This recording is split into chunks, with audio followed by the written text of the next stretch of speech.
เจริญสุขสวัสดีสาธุชนท่านผู้ฟังทุกคนทุกท่านสำหรับสาธุชนท่านผู้ฟังที่ให้เกียรติรับฟังรายการธรรมาภิวัตน์อันเป็นรายการวิทยุเพื่อการเผยแผ่พระพุทธศาสนาส่งเสริมการศึกษาและพัฒนาสังคมรายการนี้รับผิดชอบโดยอาตมาภาพพระสาธิตธีระปัญโยผู้อำนวยการสถาบันธรรมาภิวัตน์สถาบันเพื่อเผยแผ่พระพุทธศาสนาส่งเสริมการศึกษาและพัฒนาสังคมตั้งอยู่ณที่พักสงฆ์สถาบันธรรมาภิวัตน์บ้านศพเตินตำบลศพปาดอำเภอแม่เมาะจังหวัดลำปาง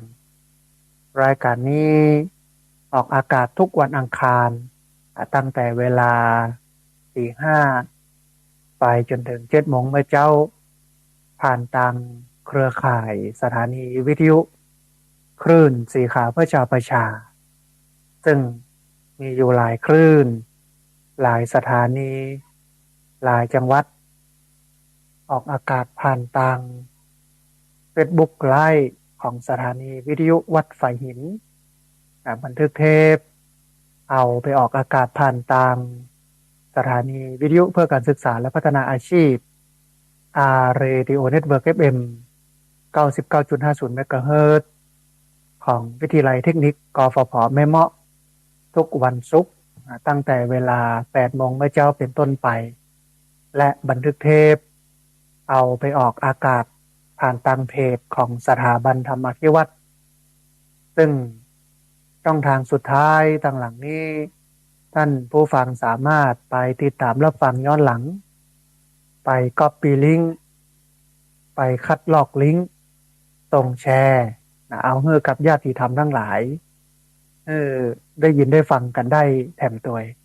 แต่ด้วยจน ท่านผู้ฟังเอายังอยู่ในบรรยากาศของประเพณีปีใหม่เมืองซึ่งวันนี้ก็เป็นวันพญาวันเป็นวันเปลี่ยนศักราชจากจุลศักราช1385เป็นจุลศักราช1386ในวันนี้นะฮะเป็นการเปลี่ยนวันกันในวันนี้ก็ถือว่าอยู่ในบรรยากาศของเทศกาลปีใหม่เมืองแล้วก็ในวันพรุ่งนี้นั้นก็จะเป็นวันปากปีเป็นวันทำบุญหมู่บ้านทำบุญในชุมชนแต่ว่าหลายพื้นที่อาจจะแล้วไปตั้งแต่ตะวาปุระนะฮะเสร็จแล้วไปตั้งแต่ตะวาบุญแล้วก็ วันนี้ก็ถือว่าเป็นวันทำบุญบ้านนะอันนี้ก็เป็นที่แตกต่างกันไปทั้งนี้ทั้งนั้นท่านผู้ฟังก็ขึ้นอยู่กับความพร้อมขึ้นอยู่กับบริบทของแต่ละพื้นที่แต่ละหมู่บ้านชุมชนจะเนี่ยกันว่าจะเอาวันไหนอย่างใดแล้วแต่ความสะดวกสบายนะฮะแต่ว่าอาตมาภาพก็สะดวกในวันนี้นะฮะก็จะชัดเจนกันในวันเนี้ยในเรื่องของการทำบุญประเพณีปีใหม่เมืองปีนี้นะฮะท่านผู้ฟังเขาก็ยังอยู่ในฤดูร้อนอยู่นะโลกฮิสโตกก็ยังครุกรุ่นก็ยังรุนแรงนะเพราะฉะนั้นท่านผู้ฟังก็จำเป็นจะต้องรักษาสุขภาพต้องลบแดดบ่อยขึ้นนะฮะบางทีแดดมันเผาเขานักล้ำไปจนกลายเป็นโรคฮิสโตกหรือว่าโรคลมแดดอันนี้ก็เป็นเรื่องนึงที่จะต้องระมัดระวังตลอดจนถึงอาหารการกินเนาะถ้าจะกินอาหารก็จำเป็นจะต้องให้มันสุกให้เรียบร้อยจะไปกินสุกๆดิบๆในช่วงฤดูนี้ก็จะทำให้เกิดอันตรายขึ้นมาได้นะฮะในส่วนของอาหารการกินแล้วก็เรื่องหมอกควันไฟป่านี่ก็ลดลงเยอะนะฮะทำให้ท้องฟ้าแจ่มใสผ่องในอำเภอแม่เมาะเนี่ยมีกระลมท่านผู้ฟังฝนหลายพื้นที่มีลูกเห็บตกโดยหลายพื้นที่มีลมมีพายุมีฝนแต่ว่าที่ลำปางที่โดยเฉพาะอำเภอแม่เมาะเนี่ยมีก็ลมนะครับมันมีฝนอันนี้ก็แจ้งสถานการณ์ให้กับท่านผู้ฟังทั้งหลายได้รับทราบกันว่าวันนี้เนี่ยมันมีความเปลี่ยนมาเปลี่ยนไปอย่างใด ถานการณ์อย่างใดพ้องแล้วก็ที่สำคัญที่สุดเนี่ยในช่วงนี้ก็ยังมีในส่วนของอ่าการเมาแล้วครับที่ทำให้เกิดอุบัติเหตุที่ทางราชการเพิ่นได้ตั้งด่าน7 วันอันตรายเนี่ยเพื่อป้องปรามมาให้เกิดอุบัติเหตุนักขึ้นหรือว่าเมื่อเกิดอุบัติเหตุแล้วก็จะสามารถไปช่วยได้ทันนะฮะเพราะนั้นท่านผู้ฟังต้องระมัดระวังนะมันห้ามกันมาได้เรื่องดื่มเนี่ยนะฮะ ที่จริงพุทธศาสนาเนี่ยมันตรงข้ามกันคือมันเข้ากันบ่ได้นะแต่ว่าเอาก็เป็นชาวพุทธนะแบบเต็มรูปแบบอะนะ มีดื่มมีกินกันยังการห้องอยู่นะฮะแต่ว่านั้นต้องระมัดระวังตัวเองนะเรื่องของการดื่มการกินเพื่อมันเกิดอันตรายนะขึ้นมาในชีวิตของเราจะไปดื่มเยอะกันผู้ฟังแต่ถ้าเมาแล้วอย่างแล้วก็พักผ่อนนะฮะก็ควรที่จะออกไปไหนเพราะว่าจะทำให้เกิดอันตรายนะเป็นอุบัติเหตุได้ท่านผู้ฟังวันนี้จะถอดรหัสประเพณีปีใหม่เมืองแห่งกำนึ่งด้านผู้ฟังทั้งหลายได้เข้าใจถึงประเพณีปีใหม่เมืองอย่างชัดเจนนะฮะทะลุปุโป่งนะแต่ว่าก่อนที่จะไปถึงประเด็นนี้นะก็อู้เอ่ยกันเรื่องของบุญของกุศลกันก่อนช่วงนี้เป็นช่วงที่อาตมาภาพกำลังระดมทุนท่านผู้ฟังเพื่อสร้างห้องสุขาไว้ในพระพุทธศาสนาจะสร้างจำนวน5 ห้องห้องหนึ่งก็กว้างประมาณ2 เมตรยาวประมาณ4 เมตรมีที่อาบน้ำนะมีชักโครกมีอ่างล้างหน้าโซนเปียกโซนแห้งอย่างต่างๆครบพร้อมก็สร้างต่อจากอาคารที่เป็นที่พักเดิมต่อออกมาตั้งหลังนะเพราะนั้นความกว้างความยาวก็เลยถูกบังคับตามช่องนะมี5 ช่องละ2 เมตรแล้วก็4 เมตรนะฮะช่องหนึ่งเนี่ยฮะเพราะฉะนั้นราคาก็จะสูง101ราคาห้องละ 68,000 บาทรวมค่าก่อสร้างทั้งสิ้นจำนวน5 ห้องก็จะตกอยู่ที่341,981 บาทนะฮะ40 สตางค์ท่านผู้ฟังที่ติดตามรับฟังอยู่สามารถมาร่วมทำบุญได้ตามกำลังศรัทธาห้องน้ำที่จะสร้างนี้ท่านผู้ฟังสำหรับใช้ในการปลดทุกข์แล้วก็สร้างสุขแก่ผู้มาร่วมทำบุญแล้วก็ร่วมทำกิจกรรมต่างๆของที่พักสงฆ์สถาบันธรรมาภิวัตรบ้านศพเตินตำบลศพปาดอำเภอแม่เมาะจังหวัดลำปางเพราะฉะนั้นท่านใดอยากจะมาปลดทุกข์ช่วงนี้กำลังมีทุกข์มีความบ่สบายใจ บ่ค่อยม่วนอกม่วนใจหรือจะคือทุกข์มันพี่น้องว่าถูกชำระล้างไปนะก็ได้มาสละทรัพย์สร้างห้องน้ำร่วมกันสำหรับท่านผู้ฟังท่านใดที่อยากมาร่วมทำบุญด้วยตัวเองนะมีหลายท่านนะฮะความประสงค์จำนงหมายมาอยู่ว่าเดี๋ยวถ้ามีโอกาสจะไปเยี่ยมอาตมาภาพเยี่ยมพระอาจารย์อย่างเงี้ยนะต้องอนุโมทนาบุญตัวแต่ว่าก่อนมานั้นต้องโทรมานัดหมายกันเนี่ยก่อนว่าได้อยู่บ่ได้อยู่อย่างใดอย่างเงี้ยนะฮะที่เบอร์064-125-4122เบอร์064-125-4122และสำหรับ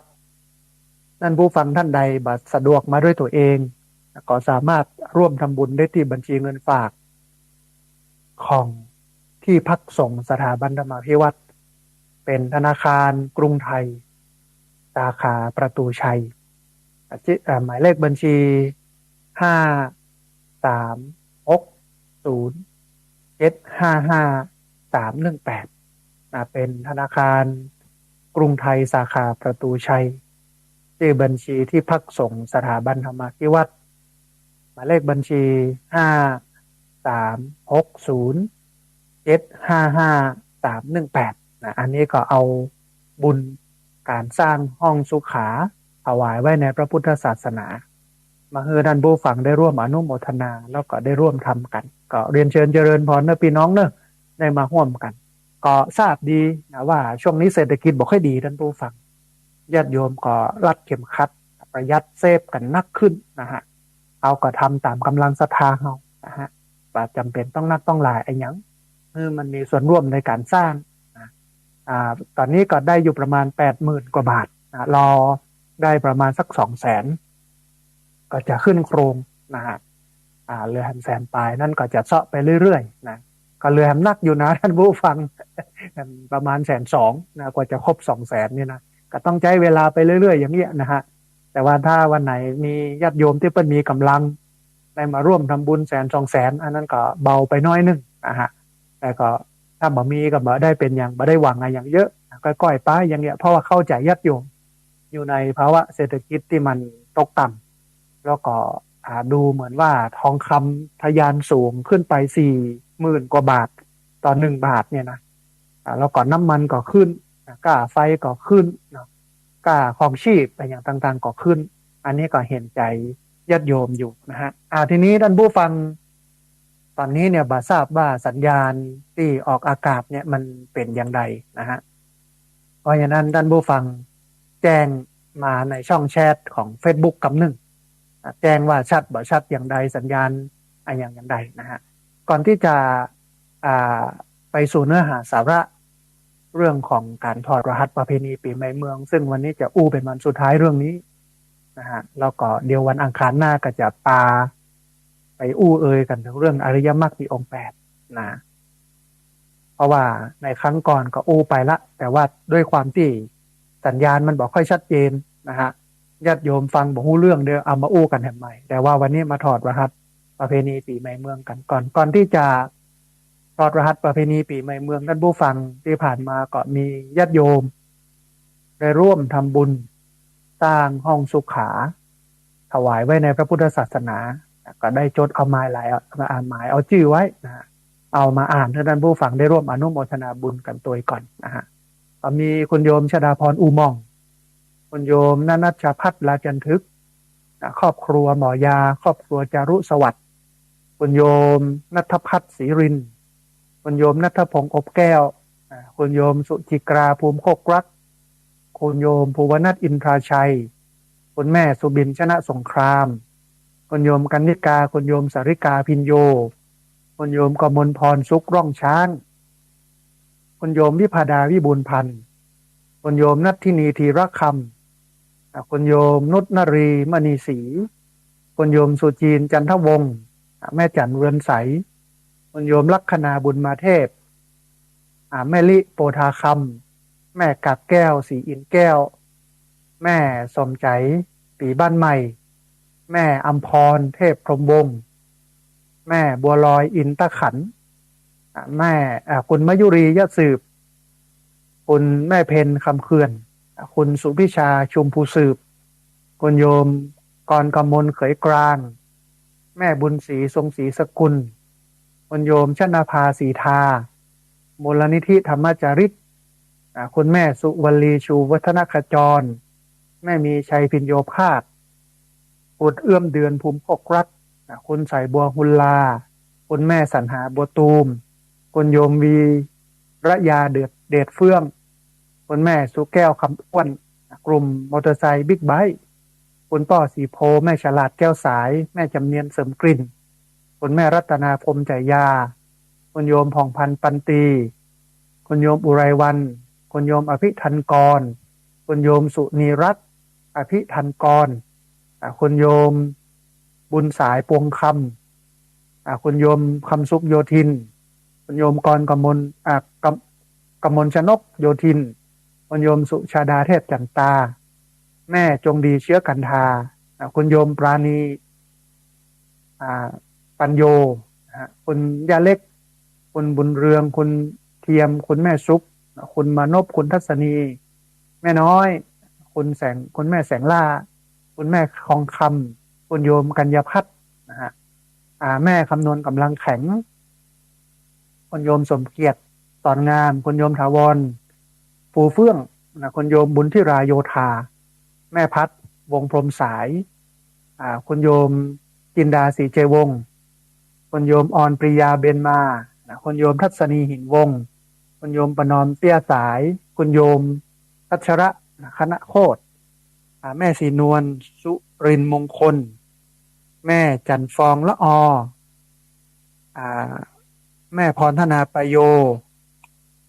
แม่เดือนเพ็ญทิมหวานนะฮะแม่ลลิตีโปธาคำคุณโยมบุญธิราโยธาพ่อสุนทรแม่คำมีกาจุ่มมีแม่สีนวลวงชมพูคุณโยมเกียงคำสิริวงศ์คุณโยมพันนิตราพรหมมินทร์คุณโยมน้อยนะอาสาแม่พัดวงพรหมสายแล้วก็แม่คุณโยมนงรักชัยชนะอันนี้ก็เป็นรายชื่อญาติโยมที่ได้ร่วมทำบุญสร้างห้องน้ำนะสร้างห้องสุขาถวายไว้ในพระพุทธศาสนาต้องอนุโมทนาบุญตัวนะเพราะฉะนั้นญาติโยมก็เรียนเชิญเจริญพรเนอะได้มาร่วมทำบุญกันท่านใดจะมาร่วมทำบุญด้วยตัวเอง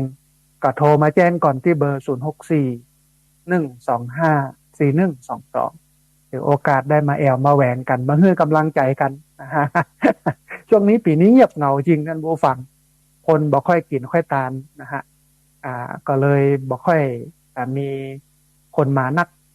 ก็เงียบเหงากันอยู่เพราะฉะนั้นมาแก้ความเงียบเหงามาแอวหากัน โทรได้มาโทรได้นะก่อนจะมาได้ที่เบอร์0641254122แล้วก็สำหรับท่านผู้ฟังท่านใดมาได้มีโอกาสได้มานะแต่ว่าอยากจะร่วมทำบุญก็สามารถร่วมทำบุญได้ที่บัญชีเงินฝากของที่พักสงฆ์สถาบันธรรมาภิวัตรธนาคารกรุงไทยสาขาประตูชัยนะฮะหมายเลขบัญชี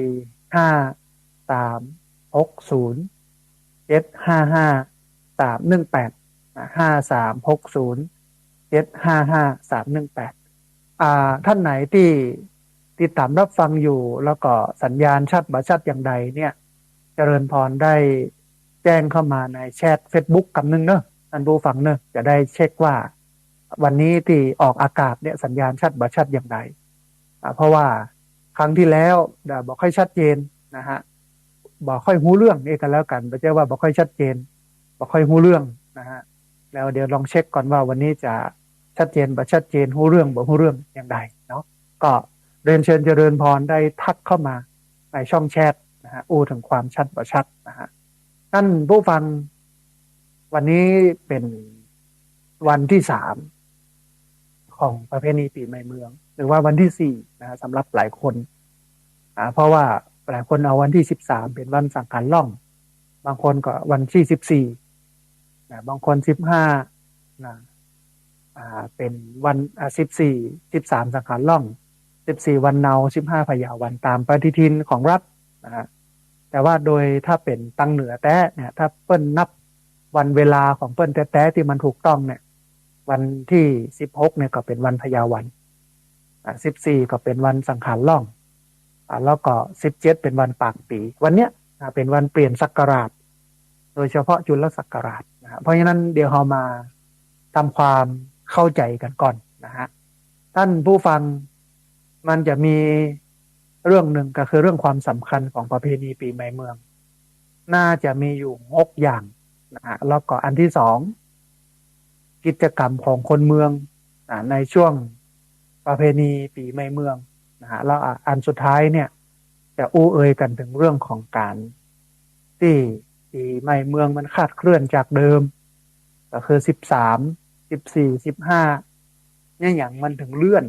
มาเป็น14 15 16เดี๋ยวจะได้อู้ให้ท่านผู้ฟังได้เข้าใจกันท่านผู้ฟังประเพณีปีใหม่เมืองอย่างที่เฮาหูเฮาหันกันอยู่ในปัจจุบันนี้มันจะมีอายุมายาวนานสักแค่ไหนสุดที่เฮาจะฮับสุดที่เฮาจะหูได้ฮับหูกันแต่ว่ามันมีมาเมินนานแล้วจนยอมฮับกันว่าเป็นประเพณีสำคัญประเพณีหนึ่งของคนเมืองหรือว่าคนล้านนาซึ่งเป็นกลุ่มชนที่อยู่ในเขต8จังหวัดภาคเหนือตอนบนอันได้แก่จังหวัดเชียงใหม่จังหวัดลำพูนจังหวัดลำปางจังหวัดแพร่จังหวัดน่านจังหวัดพะเยา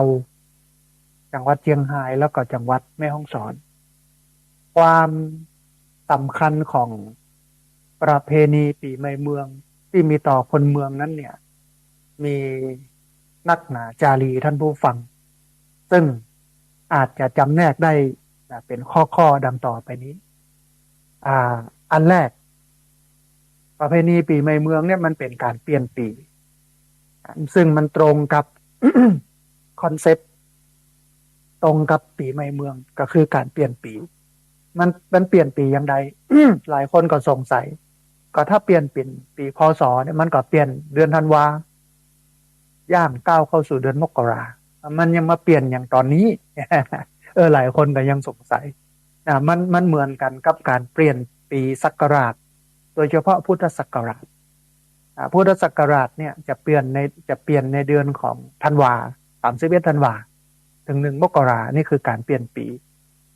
ท่านผู้ฟังการนับปีศักราชที่นิยมกันอยู่ในหมู่ล้านนานั้นมีอยู่2อย่างก็คือพุทธศักราชแล้วก็จุลศักราชการนับปีพุทธศักราชเนี่ย เริ่มนับตั้งแต่ปีที่พระพุทธเจ้าปรินิพพานก็คือปีที่พระพุทธเจ้าตายแล้วก็ถือเอาปีที่พระพุทธเจ้าเนี่ยปรินิพพานเป็นปีพุทธศักราช1นะปีที่พระเจ้าปรินิพพานเนี่ยก็เริ่มนับละว่าเป็นปีพุทธศักราชที่1เดี๋ยวนี้ก็พระพุทธเจ้าได้ปรินิพพานหรือว่าเสียชีวิตมาแล้วเนี่ย2567 ปีส่วนการนับปีจุลศักราชเริ่มนับเมื่อพุทธศักราช1182โดยพระเจ้าโพพาสรหันต์กษัตริย์พม่าความเป็นมาของจุลศักราชเนี่ยก็มีเรื่องเล่าพอดีมีสายเข้ามาเดี๋ยวครับสายนี้ก่อนปัญญาวัจจะได้พ้องเจริญพรเจริญพรเจริญพรคุณโยมสัญญาณชัดเจนดีเนาะอ๋อสาธุสาธุเจริญพรสาธุสาธุอ๋อสาธุจำได้แม่ระดาอาการเรือนครัวบ้านมะป้างเมืองลี้ เอออ๋อสัญญาณชัดเนาะแม่เนาะวิทยุก็ชัดอยู่เนาะวิทยุน่าจะชัดอยู่เนาะวิทยุน่าจะชัดอยู่เนาะแม่เนาะอ๋อสาธุแม่อนุโมทนาบุญที่ติดตามรับฟังกันเนอะแม่เนอะสาธุสาธุเจริญพรนะก็ญาติโยมเพิ่นบอกว่าสัญญาณชัดแต่ว่าเพิ่นฟังทางอินเทอร์เน็ตท่านใดที่ฟังทางวิทยุก็ส่งเสียงมากำเนิดนะฮะมาต่อตัดนี้ท่านผู้ฟังแต่กี้ว่าปีจุลศักราชเนี่ยมันเริ่มนับพอดีมีสายเข้ามาสายหนึ่งเดี๋ยวรับสายนี้ก่อนเจริญพรสัญญาณชัดเจนดีเนาะแม่เนาะโอ้สาธุอนุโมทนาสาธุเจริญพรโอเคละเอางดทับสายไว้แต่เพียงเท่านี้ก่อน เดี๋ยวช่วงท้ายก็ทับสายนะฮะมาต่อตะกี้ด้านผู้ฟังบอกว่าจุลศักราชเนี่ยมันเริ่มนับตั้งแต่ปีพุทธศักราช1182โดยพระเจ้าโพพาสรหันต์ซึ่งเป็นกษัตริย์พม่าความเป็นมาของจุลศักราชเนี่ยก็มีว่าสมเด็จพระสังฆราชพระนามว่าปุตุโสรหันต์เมื่อศึกจากสมณเพศศึกออกจากความเป็นตุเจ้าเนี่ยเปิ้นก็ได้ไปชิงราชสมบัติแล้วก็ขึ้นเป็นกษัตริย์ ลำดับที่19ในราชวงศ์สมุทรฤทธิ์ในประเทศภูกามก็คือพม่าเปิ้นกึดกอย เปิ้นได้เห็นตำรับตำราว่าอันนี้อาจจะบ่ได้มีใน พระไตรปิฎกแต่มันเป็นเรื่องเล่าที่สืบต่อกันมาว่าพุทธศาสนาเนี่ยโดยเฉพาะพุทธศาสนาขององค์สมเด็จพระสัมมาสัมพุทธเจ้าสมณะโคดมเนี่ยจะมีอายุ 5,000 ปีเมื่อมดศ ศาสนาของสมเด็จพระสัมมาสัมพุทธเจ้าสมณะโคดมแล้วก็จะมีพุทธเจ้ารูปอื่นก็คือพระศรีอริยเมตไตรมาเกิดในแห่ม5,000 ปีตั้งหน้าพระเจ้าปุตุโสรหันเนี่ยเปิ้นก็เล็งว่ากลัวพุทธศาสนามันจะงดเร็วมันจะเสี่ยงไปเร็วเปิ้นก็เลยตั้งจุลศักราชขึ้นมาอย่างที่บอกก็คือเมื่อปี1182นะฮะเมื่อเปิ้นตั้งขึ้นมาเนี่ยเมื่อปี1182เนี่ยเปิ้นก็นับปี1182เนี่ยเป็นจุลศักราชหนึ่งดังนั้นจุลศักราชเนี่ยจึงน้อยกว่าพุทธศักราชไป1181 ปีแล้วก็ได้เลิกใช้ในสมัยรัชกาลที่5ในช่วงเนี้ยท่านผู้ฟังอิทธิพลของพม่าก็ยังลากฝังลึกนะฮะโดยเฉพาะการนับปีศักราชโดยใช้จุลศักราชเข้ามาในประเทศไทยและประเทศใกล้เคียงนะจนกระทั่งรัชกาลที่5ถึงเลิกใช้โดยรัชกาลที่5เนี่ยเปลี่ยนหน่วยนับศักราชจากจุลศักราชเนี่ยเป็นพุทธศักราชเพื่อความเป็นสากลเมื่อจุลศักราช1250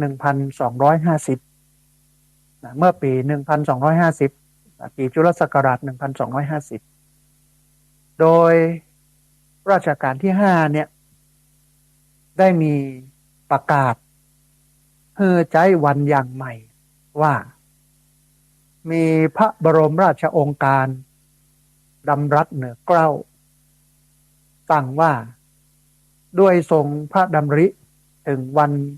งวิธีนับวันเดือนปีที่ใช้กันอยู่ในสยามมณฑลแล้วก็ที่ใช้ในประเทศน้อยใหญ่เป็นอันมากในโลกนี้มันเป็นวิธีต่างกันอยู่มากกล่าวโดยย่อก็เป็นวิธีใช้ตามจันทรคติก็คือการขึ้นการลงของพระจันทร์บางห้องก็นับเมื่อคืนนับตอนกลางคืนก็คือจันทรคติเอาพระจันทร์ขึ้นพระจันทร์ลงเป็นวันที่1เป็นวันที่2ที่3อย่างเงี้ยส่วนหนึ่งก็ใช้การนับแบบสุริยคติก็คือการขึ้นการลงของดวงอาทิตย์การขึ้นการลงของดวงอาทิตย์ก็เป็นวันที่1เป็นวันที่2เป็นวันที่3ปีนึงก็มีกี่วันเดือนหนึ่งก็มีกี่วันอย่างเงี้ยพระบาทสมเด็จพระเจ้าอยู่หัวรัชกาลที่5ท่านผู้ฟังจึงทรงดำริว่าวิธีนับวันเดือนปีอย่างดีที่สุดนั้นเนี่ยมันควรจะประกอบด้วยเหตุอันสมควรตามประการมีอย่างพ้องอันแรกคือถูกต้องใกล้ชิดกับฤดูกาล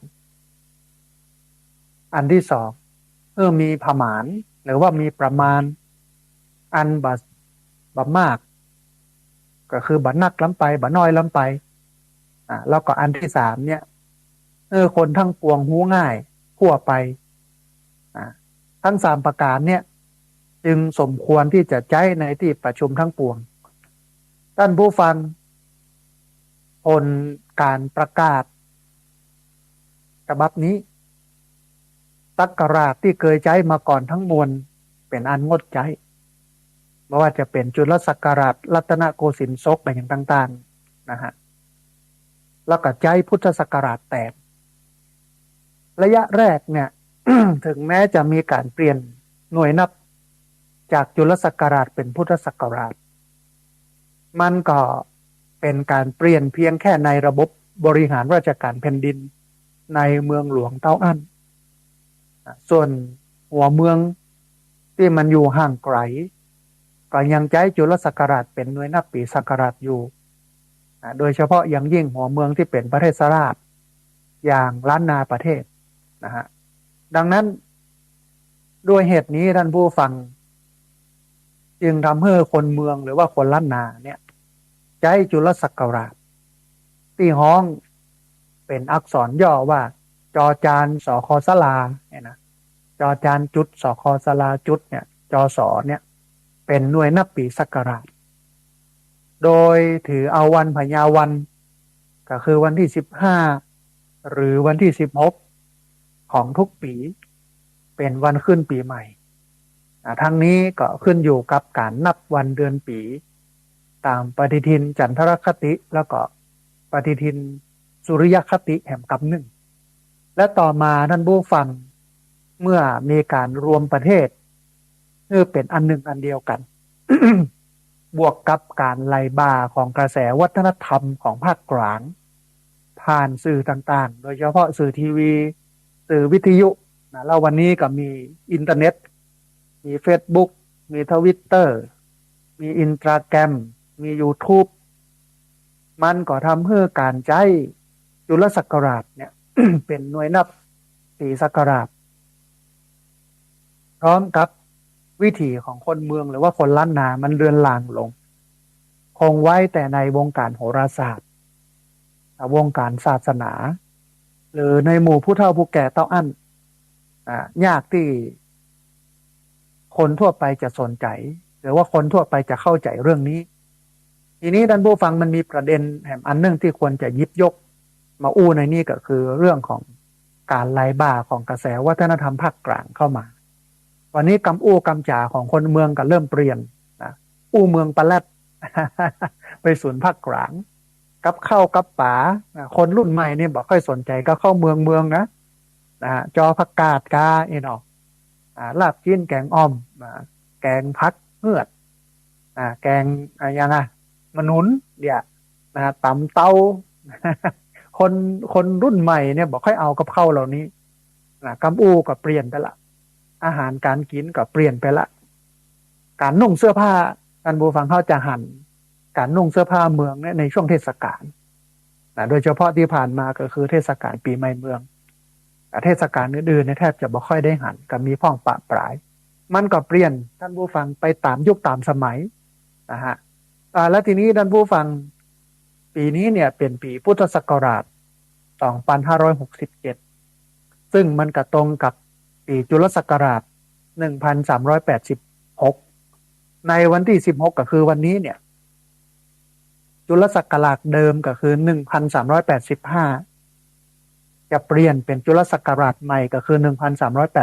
1386ในวันนี้วันที่16เมษายนแต่ที่ผ่านมาเนี่ยอดีตเนี่ยก็เป็นวันที่15เพราะว่าวันพญาวันเป็น15แต่ว่าปีเนี้ยตลอดจนถึงไปถึงตั้งหน้าแห่ง17ปีจุลศักราชก็จะเป็นวันที่16การเปลี่ยนปีจุลศักราชจะเป็นวันที่16ไปแห่ง17ปีตั้งหน้าจาก1386ปีหน้าก็เป็น1387ก็คือวันที่16เนี่ยจะเป็น1387แต่ว่าปีนี้ปี2567เนี่ยวันนี้คือวันที่16วันพญาวันจุลศักราชเปลี่ยนจาก1385เป็น1386อันนี้ก็คือเนื้อแท้ตัวแท้ของประเพณีปีใหม่เมืองคือการเปลี่ยนปีจุลศักราชและจุลศักราชนี้ก็เอาพม่ามาใช้เอาของพม่ามาใช้พม่าเปิ้นกึดปีจุลศักราชขึ้นกับเพื่อที่จะมาให้พุทธศาสนามันสูญสลายไปเร็วตามคำทำนายของคนเก่าโบราณที่บอกว่าพุทธศาสนาจะมีอายุ 5,000 ปีเปิ้นก็เลยลดหย่อนลงมาเห็นอย่างเงี้ยนะฮะอันนี้คือสาระสำคัญข้อแรกของประเพณีปีใหม่เมืองความสำคัญของประเพณีปีใหม่เมืองข้อที่2นอกจากการเปลี่ยนศักราชจากจุลศักราช1385เป็น1386แล้วเนี่ยท่านผู้ฟังปีใหม่เมืองมันเป็นการเตือนตัวเก่านะการเปลี่ยนปีเนี่ยท่านผู้ฟังมันทำให้อายุนักขึ้นลงแต่ไม่ต่อก่อนเพื่อนับอายุกันตามปีจุลศักราชเนี่ยก่อนนับกันวันที่16หรือว่าวันที่15เมษายนของทุกปีมันจะทำให้อายุเพิ่มขึ้นนะฮะการที่อายุเพิ่มขึ้นมันก็จะเป็นการย้ำเตือนนะ คือคนเมืองเนี่ยรู้ถึงความเปลี่ยนแปลงของวัยตามวัยต่างๆแต่ก่อนที่จะอู้เรื่องนั้นเดี๋ยววกไปข้อหนึ่งแห่งคำหนึ่งคือวันเนี้ยถ้าไปถามคนทั้งหลายว่าปีใหม่เมืองคืออะไรอย่างเชื่อว่าตอบมาได้เพราะมาเข้าใจมาหู้ถึงสาระสำคัญของปีใหม่เมืองเป็นว่าปีใหม่เมืองกับปีใหม่เมืองนั่นแหละอันดับแรกก็คือกินเหล้าอันดับที่สองก็คือฮดน้ำกึดเรื่องเนี้ยเรื่องอื่นเนี่ยไม่ได้กึดเลยแต่ถ้าเป็นคนที่เปิ้นใส่ใจกับเรื่องศีลธรรมเปิ้นอยู่กับวัดกับวาแล้วก็เปิ้นเป็นพุทธศาสนิกชนเปิ้นก็จะเอาโอกาสเนี้ยมาพอตัวเก่าเหมือนกับข้อที่สองของประเพณีปีใหม่เมืองก็คือเป็นการเตือนตัวเองเพราะว่าเมื่อมีการเปลี่ยนปีเปลี่ยนศักราชจากจุลศักราช1385มาเป็นจุลศักราช1386เนี่ยอายุเราก็จะเพิ่มขึ้นเพราะนั้นเราก็จะต้องมีกำกึดตามช่วงวัยต่างๆอย่างเช่นวัยละอ่อนหรือว่าวัยเล็กละอ่อนเนี่ยจะรู้สึกว่าหมู่เขาเนี่ยท่านผู้ฟังไงขึ้นเป็นหนุ่มเป็นสาวซึ่งเป็นวัยที่มีพลังมาก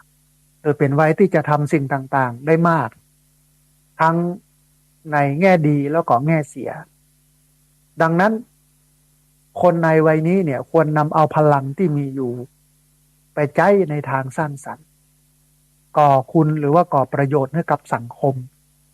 มากกว่าไปก่อทุกข์ก่อโทษให้กับสังคมวัยรุ่นวัยรออ่อนเนี่ยซึ่งกำลังขึ้นกำลังเป็นบ่าวแถวเนี่ยกำลังขึ้นเนี่ยถ้ามันมีทัศนคติที่บดีเนี่ยมันก็จะทำให้ไปเกิดโทษเกิดพิษเกิดภัยในสังคม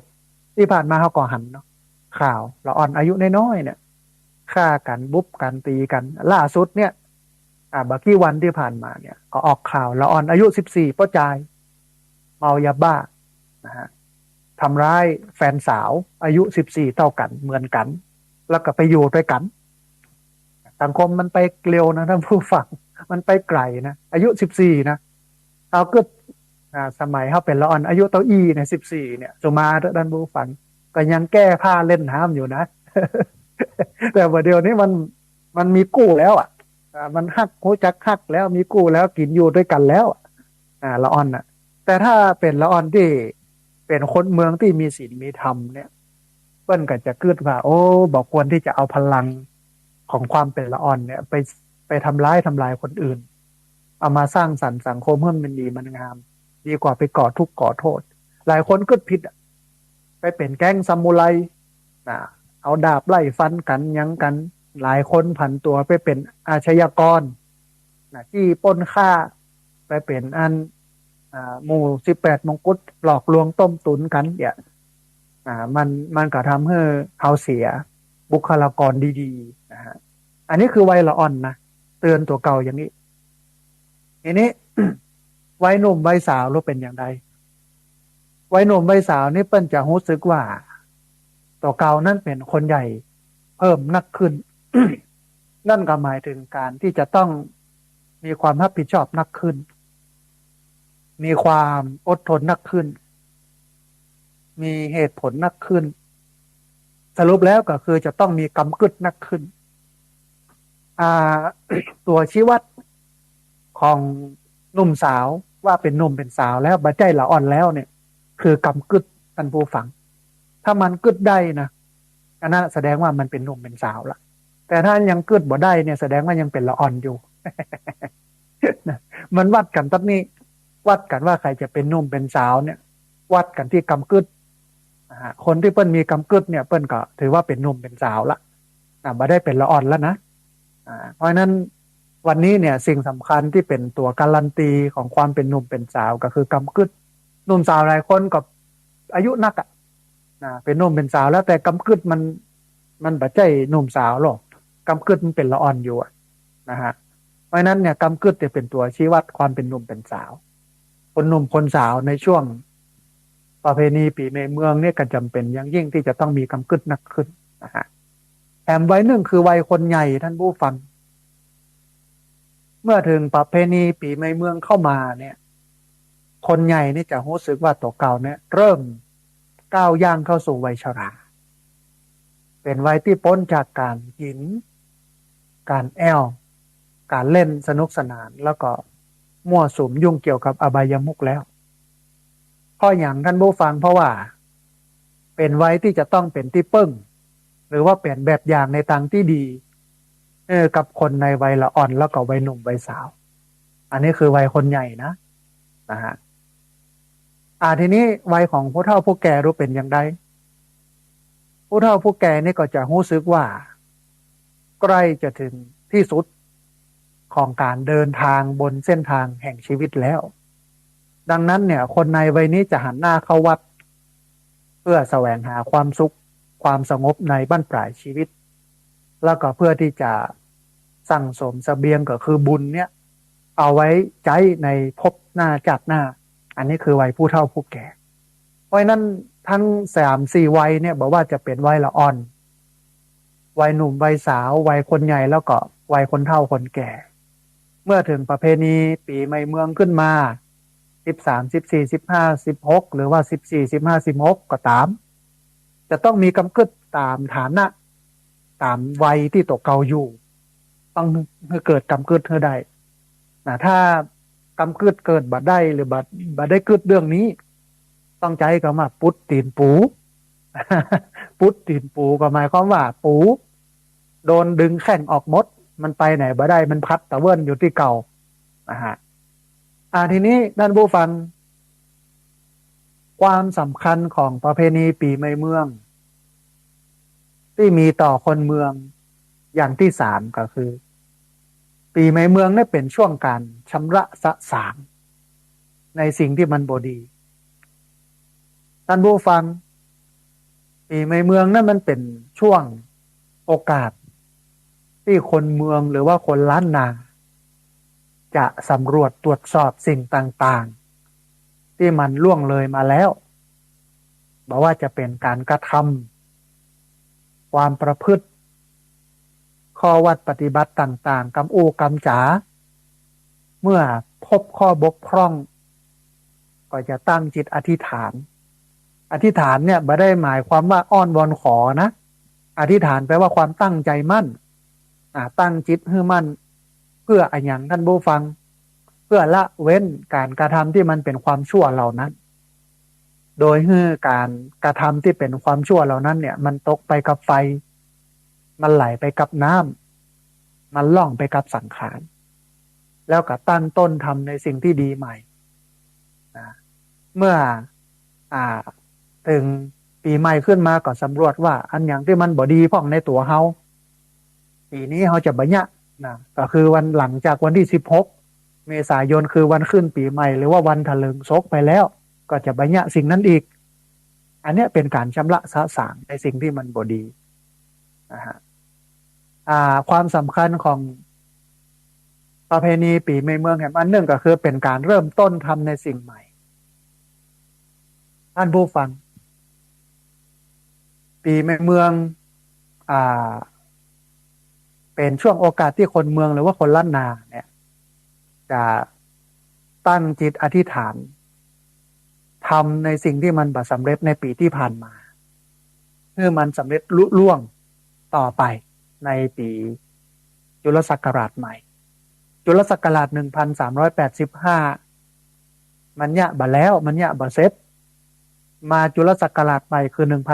1386เริ่มนับตั้งแต่วันที่16เมษายนจะทำสิ่งนั้นให้มันลุล่วงต่อไปได้แถบ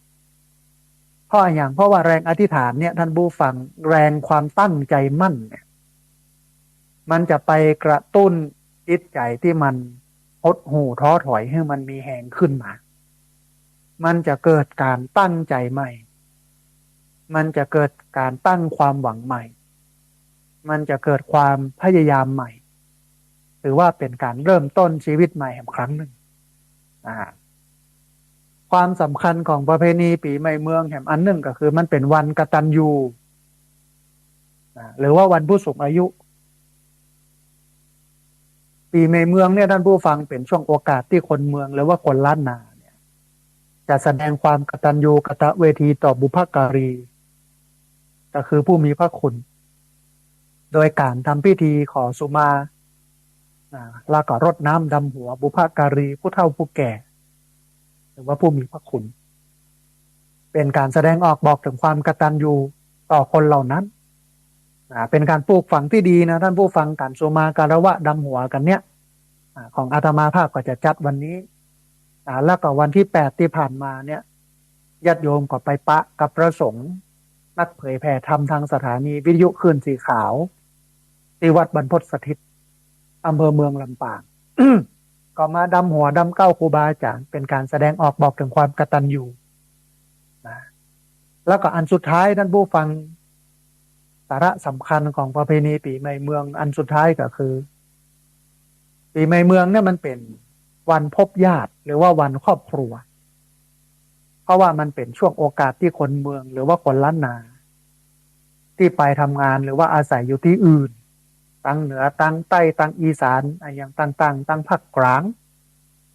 จะกลับจะปิกไปยังถิ่นฐานบ้านเกิดของตัวเก่า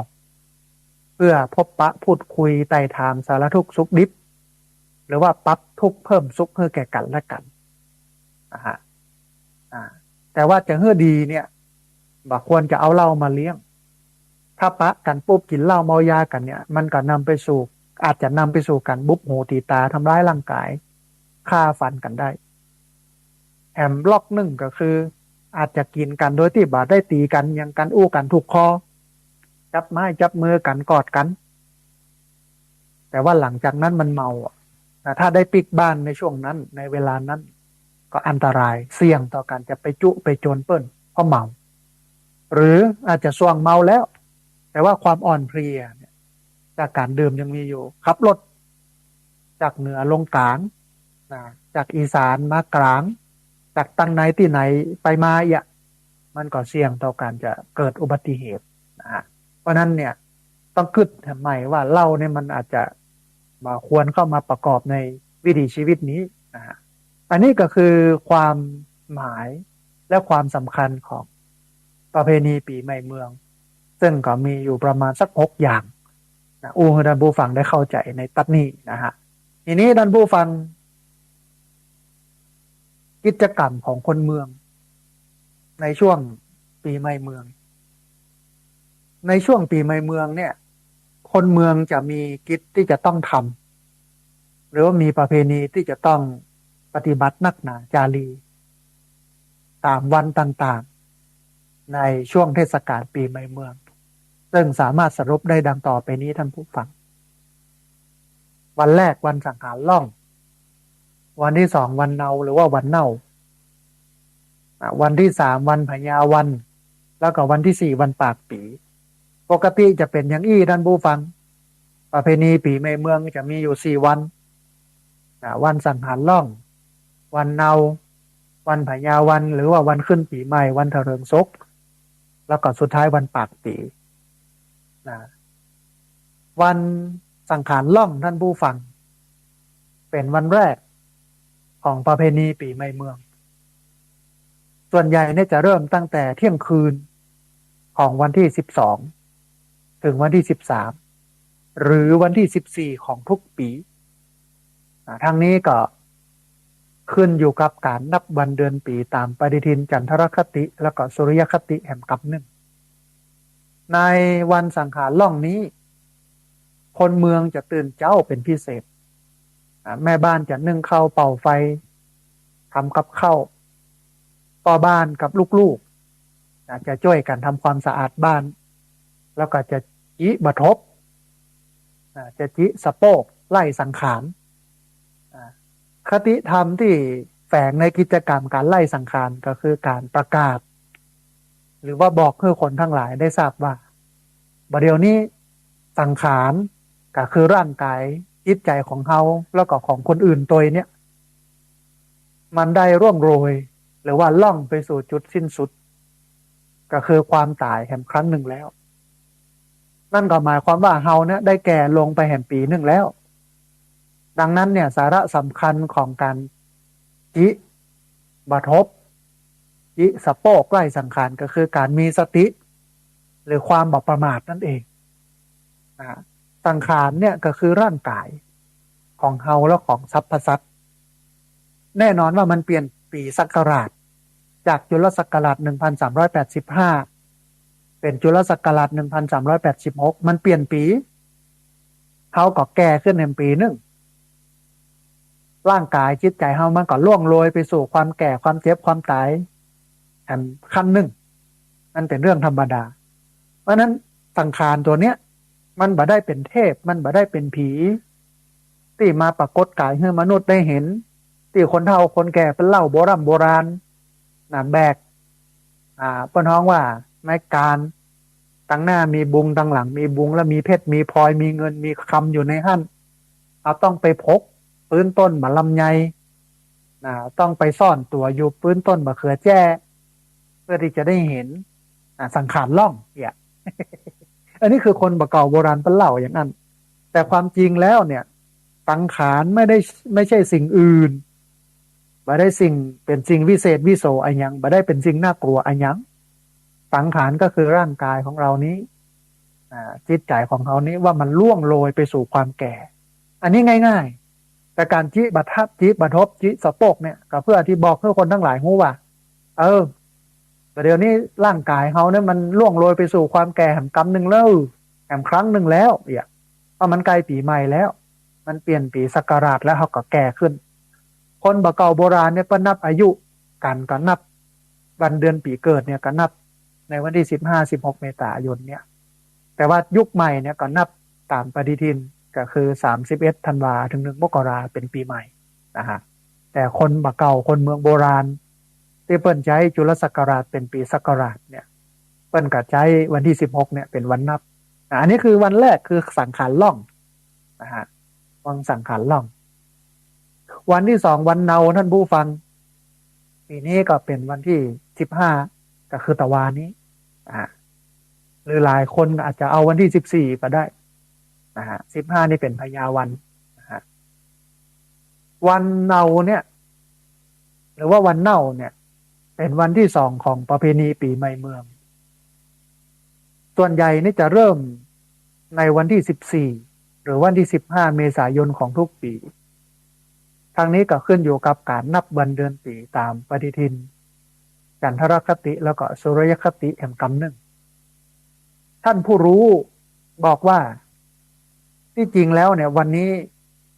น่าจะฮ้องว่าวันเนาซึ่งหมายถึงพระอาทิตย์เนาหรือว่าแจ้หรือว่าจ้าหรือว่าจุกอยู่ระหว่างราศีมีนกับราศีเมษคือออกจากราศีมีนมาละแต่ยังเข้าไปเบิดถึงราศีเมษมันเนาอยู่หั่นมันแจ้อยู่หั่นมันจ้าอยู่หั่นในวันเนาซึ่งเป็นวันที่2ของประเพณีปีใหม่เมืองนั้นเนี่ย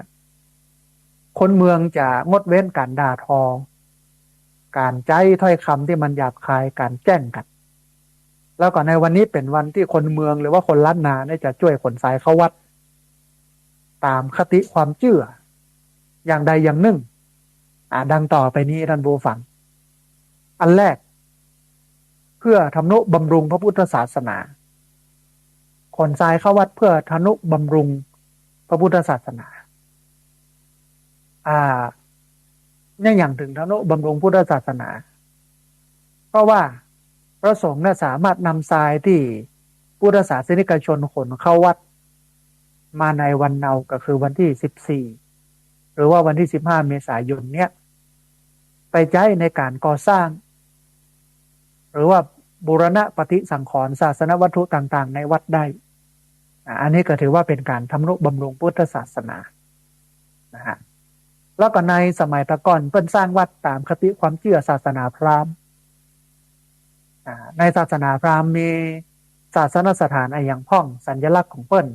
เช่นมีเขาพระสุเนรุเขาพระสุเมนแล้วก็มีทะเลสีทันดรคนเก่าเพิ่นสร้างวัดก็สร้างด้วยคติความเชื่ออันนี้วิหารก็คือเขาพระสุเมนทรายที่อยู่รอบวิหารในขวงวัดขวงวาอันนี้คือทะเลสีทันดรภาพเนี้ยถ้าท่านผู้ฟังไปวัดพระธาตุลำปางหลวง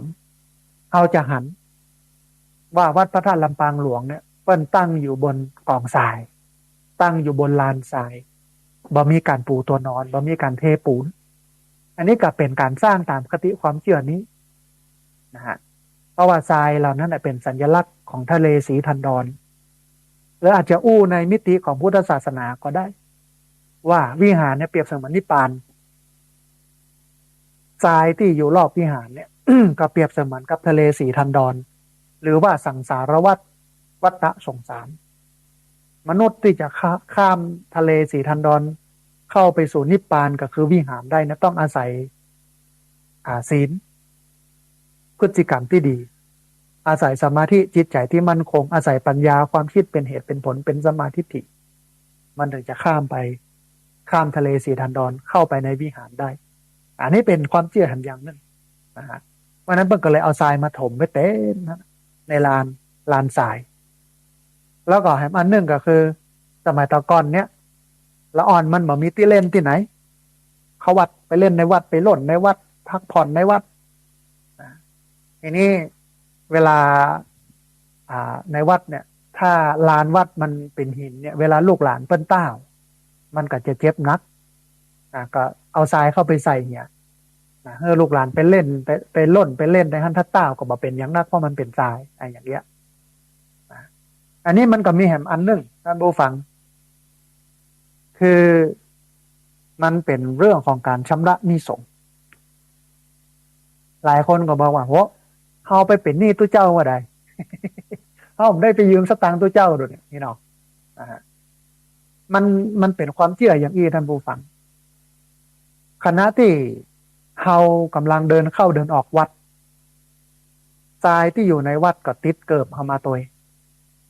ติดเกิบเขาออกมาตัวนั่นเท่ากับว่า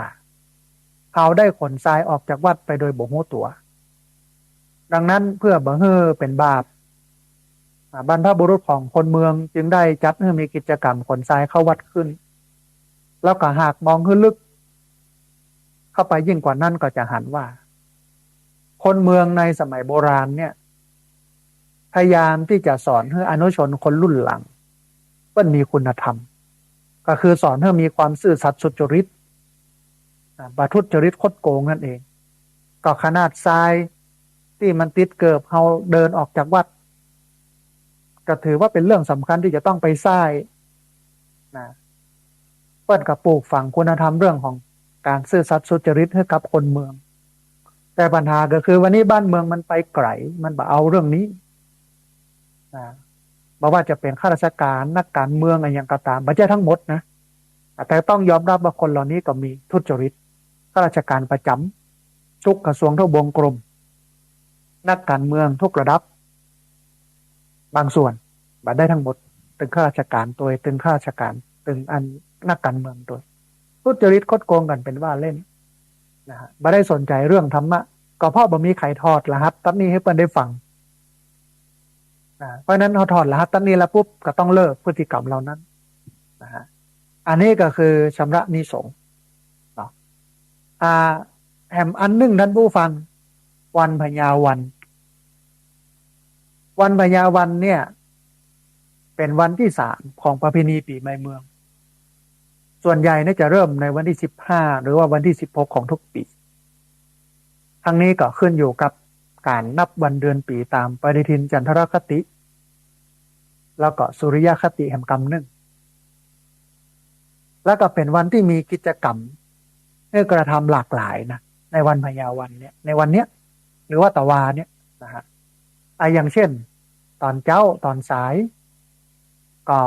ไหว้พระรับศีลฟังธรรมะตักบาตรแล้วก็เจริญภาวนาอย่างวันเนี้ยของอาตมาภาพที่พักสงฆ์สถาบันธรรมาภิวัตรบ้านศพเตินตำบลศพปาด อำเภอแม่เมาะจังหวัดลำปาง8 โมงที่จะถึงนี้ถึง9 โมงก็จะมีการตักบาตรมีการปักตุงไส้หมูตุง12ราศีลงในเจดีย์ทรายมีการไหว้พระมีการหับศีลมีการตักบาตรมีการนั่งสมาธิมีการฟังพระธรรมเทศนาโดยเฉพาะการทอดรหัสประเพณีปีใหม่เมือง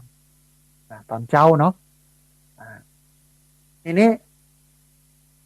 8 โมงถึง9 โมงเสร็จละในวันนี้ เดี๋ยวจะเริ่ม8 โมงที่จะถึงนี้ประมาณนี้ณตอนบ่ายโมงเป็นต้นไปก็จะมีการส่งน้ำพระพุทธรูป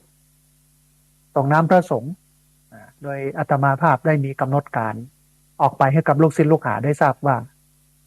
บ่ายโมงในวันนี้จะส่งน้ำพระพุทธรูปและส่งน้ำพระสงฆ์เมื่อเราส่งน้ำพระพุทธรูปส่งน้ำพระสงฆ์แล้วเขาก็จะลวดไปดำหัวผู้เฒ่าผู้แก่นะฮะแต่ว่าหลายคนเพิ่นบ่มีเวลาดำวันไหนยังได้ก็แล้วแต่ความสะดวกของเขา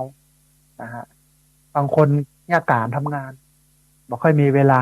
บางคนอ่วงกินเหล้าอ่วงเล่นบ่ค่อยมีเวลาเหมือนกันกลับไปดำหัวเนี่ยก่อนตุมาการละวะผู้เฒ่าผู้แก่แสดงออกบอกถึงความกตัญญูต่อผู้เฒ่าผู้แก่เนี่ยก่อนแล้วก็ในวันนี้อย่างเดียวกันหรือในเย็นตะวาก็จะมีการแห่ไม้กำสีมหาโพธิ์หลายที่หลายตังทำคึกคักคึกคืนนะฮะแห่เอาไปกำไว้แต่ทีนี้ท่านผู้ฟังมันบ่ได้แต่เพียงที่มันเป็นสัญลักษณ์แต่มันควรจะได้เนื้อหาสาระที่สำคัญที่สุดก็คือได้กำกึดแล้วก็ได้แนวทางในการเอาไปปฏิบัติโดยนะแห่ไม้กำสีอย่างตะวาแมลงนี่เนาะแล้วก็วันนี้แมลงสมมติหลายคนก็ตั้งขบวนกินเหล้ากันแล้วนะบุญมันก็บกพร่องละตั้งแต่กินเหล้าเข้าปากละแห่ตัวขบวนมากินเหล้ามาตัวเผลอเอามากินในวัดเอามากินรอบวิหารพร้อมมันได้ประโยชน์น้อยมากมันได้เป็นประเพณีบ่ได้เป็นโหกได้เป็นลักษณะแต่ว่าสาระสำคัญมันบ่ได้ทีนี้เอามาถอดรหัสของการแห่ไม้กำสีมหาโพธิ์กันน้อยท่านผู้ฟังต้นสีมหาโพธิ์เนี่ยเป็นต้นไม้ที่พระพุทธเจ้าได้ตรัสรู้ปื้นท่านตรัสรู้ใต้ต้นโพก็เลยเป็นสัญลักษณ์ของพระพุทธศาสนาเป็นสัญลักษณ์ของพระพุทธเจ้าแล้วเราซึ่งเป็นชาวพุทธเนี่ยเป็นพุทธศาสนิกชนควรจะค้ำชูพระพุทธศาสนาคนบะเก่าโบราณเพิ่นก็เลยกึดประเพณีการแห่ไม้กำสีขึ้นมาแต่แท้ที่จริงแล้วเนี่ยต้นโพนะมันบ่จำเป็นต้องเอาอย่างไปกำมันบ่ใช่ก้นง่ายมันบ่ใช่รู้ง่ายถึงจะกำถ้ามันจะก้นก็ถึงเอาไปอยู่ทีนี้มันจะได้ให้มันได้ประโยชน์อันแรกต้องให้มันปราศจากแอลกอฮอล์ในการแห่นั่นบ่ให้มันมีเหล้าเข้ามาเกี่ยวข้องมันถึงจะได้บุญเต็มอันที่สองต้องได้กำกึดจากการแห่ไม้กำสีกึดว่าคนบะเก่าโบราณเนี่ยเปิ้นเฮือกะเฮากำจูพระพุทธศาสนามาได้เนี่ยเอาม่วนมาได้เนี่ยเอามันแล้วก็จำเป็นต้องกำทั้งหมดที่บ้านซบเตินตำบลซบปากอำเภอแม่เมาะจังหวัดลำปางต่อก่อนเนี่ยก่อนปี2551ที่อาตมาภาพจะมาอยู่เนี่ยครอบครัวละ1 ต้นน้อยๆต่อแขนต่อขาเนี่ยแห่เข้าวัดเสร็จแล้วก็เอาไปกายไว้ที่ต้นโพหันอันที่ใหญ่น้อยก็กำได้ก็กำไปนะฮะแล้วก็ใจไม้ที่มันบ่ค่อยดีแล้วก็สูญเสียต้นไม้ที่มันแต่คือออกซิเจนเอาไปเยอะมากเพราะเป็นรายครอบครัวหรอกล่าตามล่าถ้าไม้หันกายอยู่กับต้นโพมาเมินเนี่ยวันดีคืนดีลมปัดมากับตกเนี่ยเบอะเผลอละเด็กละอ่อนไปล่นเล่นตามหมู่นั่นทุเจ้าไปอยู่ตามหมู่นั่นเจ้าบ้านไปอยู่ตามหมู่นั่นล้มใส่หัวคนเฒ่าคนแก่ทุเจ้าพระสงฆ์ละอ่อนละเด็กแคมมันได้ประโยชน์น้อยก็เลยบอกว่าโยมเขาแบ่งเป็นหมวดบ่หมวดหนึ่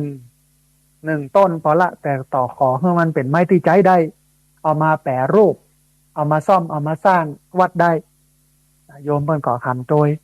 ก็เลยจากที่มันครอบครัวละ1 ต้นเนี่ยเป็นหมวดละต้นนะแล้วก็เป็นไม้ที่ใช้ได้เอามาโกกเอามาตัดเอามาเรื่อย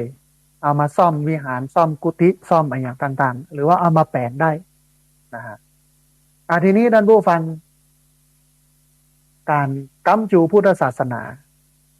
หลังจากที่เฮาแห่ไม้กำสีแล้วเฮาจะต้องได้กำกึดอย่างว่าพุทธศาสนานั้นมันมีองค์ประกอบ3 อย่างก็คือ1ศาสนธรรมคือคำสอนอันที่2คือศาสน บุคคลคือบุคลากรของพระพุทธศาสนาคือพระภิกษุสามเณรไม่ชีอันดับสามคือศาสนวัตถุคือวัตถุสิ่งของวิหารกุฏิเจดีย์ศาลาเขาในฐานะที่เป็นพุทธศาสนิกชนก็มีหน้าที่ในการค้ำจูพุทธศาสนาสามส่วนนี้การค้ำจูพุทธศาสนา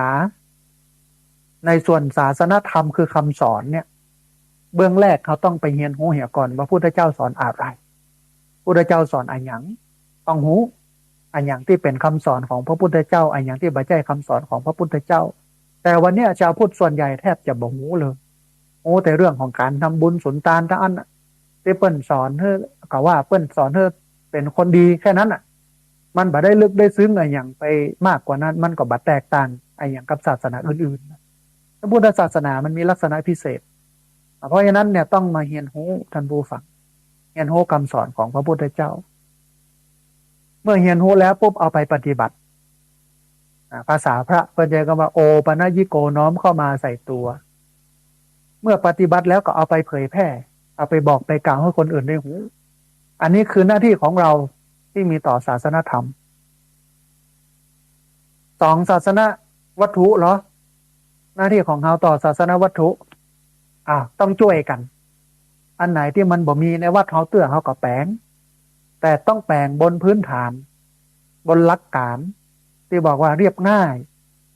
ประหยัดแล้วก็เป็นประโยชน์เรียบง่ายประหยัดประโยชน์ต้องแปลงบนพื้นฐานนี้เรียบง่ายประหยัดประโยชน์อย่าไปแปลงให้มันเวอร์วังอลังการล้ำไปถ้าจะแปลงเนี่ยให้มันเรียบง่ายประหยัดประโยชน์ถ้างบมันเหลือก็เอางบนั้นไปสร้างคนดีกว่าไปดูแลพระภิกษุสามเณรนะฮะอันนี้คือการสร้างที่มันบ่มีก็สร้างก็แปลงแต่ว่าต้องตั้งบนหลักการก็คือเรียบง่ายประหยัดประโยชน์อันที่สองถ้ามันมีแล้วมันรู้เอาก็ซ่อมโดยเฉพาะช่วงนี้ควรจะซ่อมที่สุดคือระบบไฟในวัดไฟศาลาไฟกุฏิไฟวิหารควรจะเปลี่ยนซ่อมใหม่เพราะว่าช่วงนี้เนี่ยเกิดไฟไหม้จากความร้อนกากอากาศจากไฟฟ้าลัดวงจรเยอะวิหารก็ไหม้หลายหลังนะฮะอันนี้ก็คือซ่อมสร้างกับซ่อมอันนี้ก็คือศาสนวัตถุวัตถุสิ่งของต่างๆอันที่สามคือศาสนาบุคคลพระภิกษุสามเณรแม่ชีอันดับแรกในฐานะที่เราเป็นชาวพุทธคือต้องอุปถัมภ์บำรุงท่านด้วยปัจจัยสี่ถวายอาหารใส่บาตรตอนเจ้าเอาเข้าไปส่งเครื่องนุ่งห่มที่เปิ้นนุ่งอยู่อังสะสบงจีวรเอาไปเปลี่ยนเปิ้นอันนี้เป็นเครื่องนุ่งห่มที่อยู่อาศัยที่มันบ่มีก็แปลงแต่ตั้งบนพื้นฐานของความเรียบง่ายประหยัดประโยชน์ที่มีแล้วมันรู้ก็ซ่อมอันนี้คือที่อยู่อาศัยอันสุดท้ายยารักษาโรคในตัดนี้เนี่ยต้องชี้ให้เห็นว่าไม่ใช่แค่เอากล่องยาสามัญประจำบ้านหรือสังฆทานยาไปถวายพระเท่านั้นแต่จะต้องส่งท่านไปหาหมอเพราะว่าพระหลายรูปเดินทางลำบากบ่มีไผฮับบ่มีไผส่งขึ้นรถโดยสารก็โอ้ยลำบากกว่าจะไปถึงเพราะฉะนั้นถ้าเรามีเวลาเนี่ยเราก็ไปถามเปิ้นว่าไปหาหมอวันไหนเมื่อใดอาจจะไปส่งก็ได้บุญแล้วก็ได้ค้ำชูพุทธศาสนาอันนี้ก็คืออุปถัมภ์บำรุงด้วยปัจจัยสี่นอกจากนั้นต้องเกื้อกูลให้เปิ้นได้ศึกษาธรรมให้เปิ้นได้เรียนรู้คำสอนของพระพุทธเจ้าเกื้อกูลให้เปิ้นได้ปฏิบัติธรรมแล้วก็เกื้อกูลให้เปิ้นได้เผยแพร่ธรรมแต่ว่าในวันนี้เนี่ยเราตั้งพระสงฆ์ไว้บนหิ้งนะแล้วก็ตั้งพระสงฆ์ไว้เป็นแต่เพียงผู้ประกอบพิธีกรรมเท่าอันเอาบ่ได้สนใจอย่างนักถึงเวลาไปนิมนต์เปิ้นมาเหียเกินบ้านใหม่แต่งงานงานศพงานทำบุญบ้านอย่างนักมาสวดเนี่ยก็พอใส่ซองถวายเฮียก็จบมันทำให้บทบาทของพระสงฆ์มันดรอปลงมันคือมันต่ำลงเอาก็จำกัดบทบาทของพระสงฆ์เอาเป็นแต่เพียงผู้ประกอบพิธีกรรมหลายคนก็มองว่านักไปกว่านั้นก็คือไม่ใช่แค่ผู้ประกอบพิธีกรรมเป็นผู้รับจ้างประกอบพิธีกรรมเป็นอาชีพหนึ่งหลายคนคิดอย่างนั้นนะฮะแต่ที่จริงแล้วเนี่ย เขาบอกควรที่จะเปิ้นไปกินนิมนต์จะไปจัดงานเยอะแต่ถ้าจัดงานที่นิมนต์พระมาเนี่ยมันก็จะต้องจัดให้มันเรียบง่ายประหยัดประโยชน์บ่มีเหล้าแต่ทุกงานที่ไปนะมีเหล้าทั้งหมดแม้แต่งานศพงานสร้างมันปิ้นนะชาวพุทธมันเป็นชาวพุทธแบบปิ้นปล้อนนะแบบเป็นชาวพุทธแบบแท้บ่ได้ยึดถือพระรัตนตรัยหรอกบ่ถือศีลห้าบ่ละอาบายบ่ขวนขวายอุปถัมภ์บำรุงพุทธศาสนาบ่พัฒนาตนให้ถึงธรรมหรอก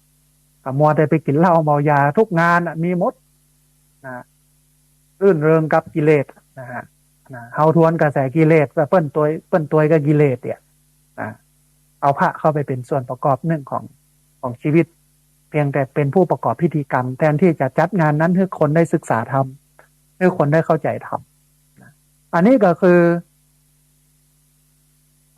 เรื่องของการอุปถัมภ์บำรุงพุทธศาสนามันก็เหมือนกับแห่ไม้กำสีแห่ไม้กำสีทุกครั้งจะต้องได้กำกึดอย่างอี้แต่ถ้ากึดบ่ได้บ่ออกเนี่ยบ่ได้กึดถึงจุดนี้เนี่ยมันก็ถือว่าเนี่ยไปโดยที่เปล่าประโยชน์ได้บุญน้อยแถมบ่พอได้บาปแถมเพราะเอาเหล้ามากินกันแถม มันจะเอาบุญตรงไหนมามันก็มีแต่บาปนะแต่ถ้ามาเนี่ยอย่างเงี้ยอย่างที่อาตมาภาพบอกเนี่ยถึงแม้จะเมาตอนนั้นบอกรู้เรื่องตอนนั้นแต่กึดได้ทีหลังแล้วเอาไปเนี่ยไปทำมันก็ได้เป็นประโยชน์อันนี้ก็คือประเพณีแห่ไม้กำสีมหาโพธิ์ในวันพญาวันก็คือวันนี้หรือตะวา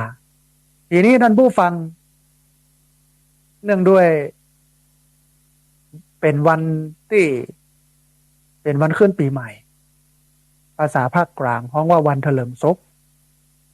หรือว่าเป็นวันเปลี่ยนจุลศักราชใหม่แล้วก็เป็นวันที่มีกิจกรรมเพื่อกระทำหลากหลายกิจกรรมจึงทำให้วันนี้นี่เป็นวันพญาวันก็คือเป็นวันที่เป็นใหญ่กว่าวันทั้งหลายนะฮะทีนี้แห่งวันหนึ่งก็คือวันพรุ่งนี้หรือว่าวันนี้สำหรับหลายๆคนก็คือวันปากปีวันปากปีนี่เป็นวันที่4ของประเพณีปีใหม่เมืองกิจกรรมที่กระทำในวันนี้ก็คือการทำบุญบ้านทำบุญหมู่บ้านโดยนิมนต์พระสงฆ์มาเจริญพระพุทธมนต์กลางหมู่บ้านเพื่อเป็นสิริมงคลและก็ด้วยการที่จะต้องร่วมแรงร่วมใจกันจัดงานทำบุญหมู่บ้านจึงทำให้คนในหมู่บ้านนั้นมันมีความสมัครสมานสามัคคีกันหรือว่าร่วมแรงร่วมใจกันดังนั้นจึงถือว่าวันปากปีนั้นเป็นวันสามัคคีของคนในหมู่บ้านชุมชนแล้วก็วันปากปีเนี่ยหลายคนก็ถือคติว่าจะต้องแกงมะหนุนเพื่อให้พี่น้องทั้งหลายคนมาอุดหนุนอาจจะต้องลาบจีน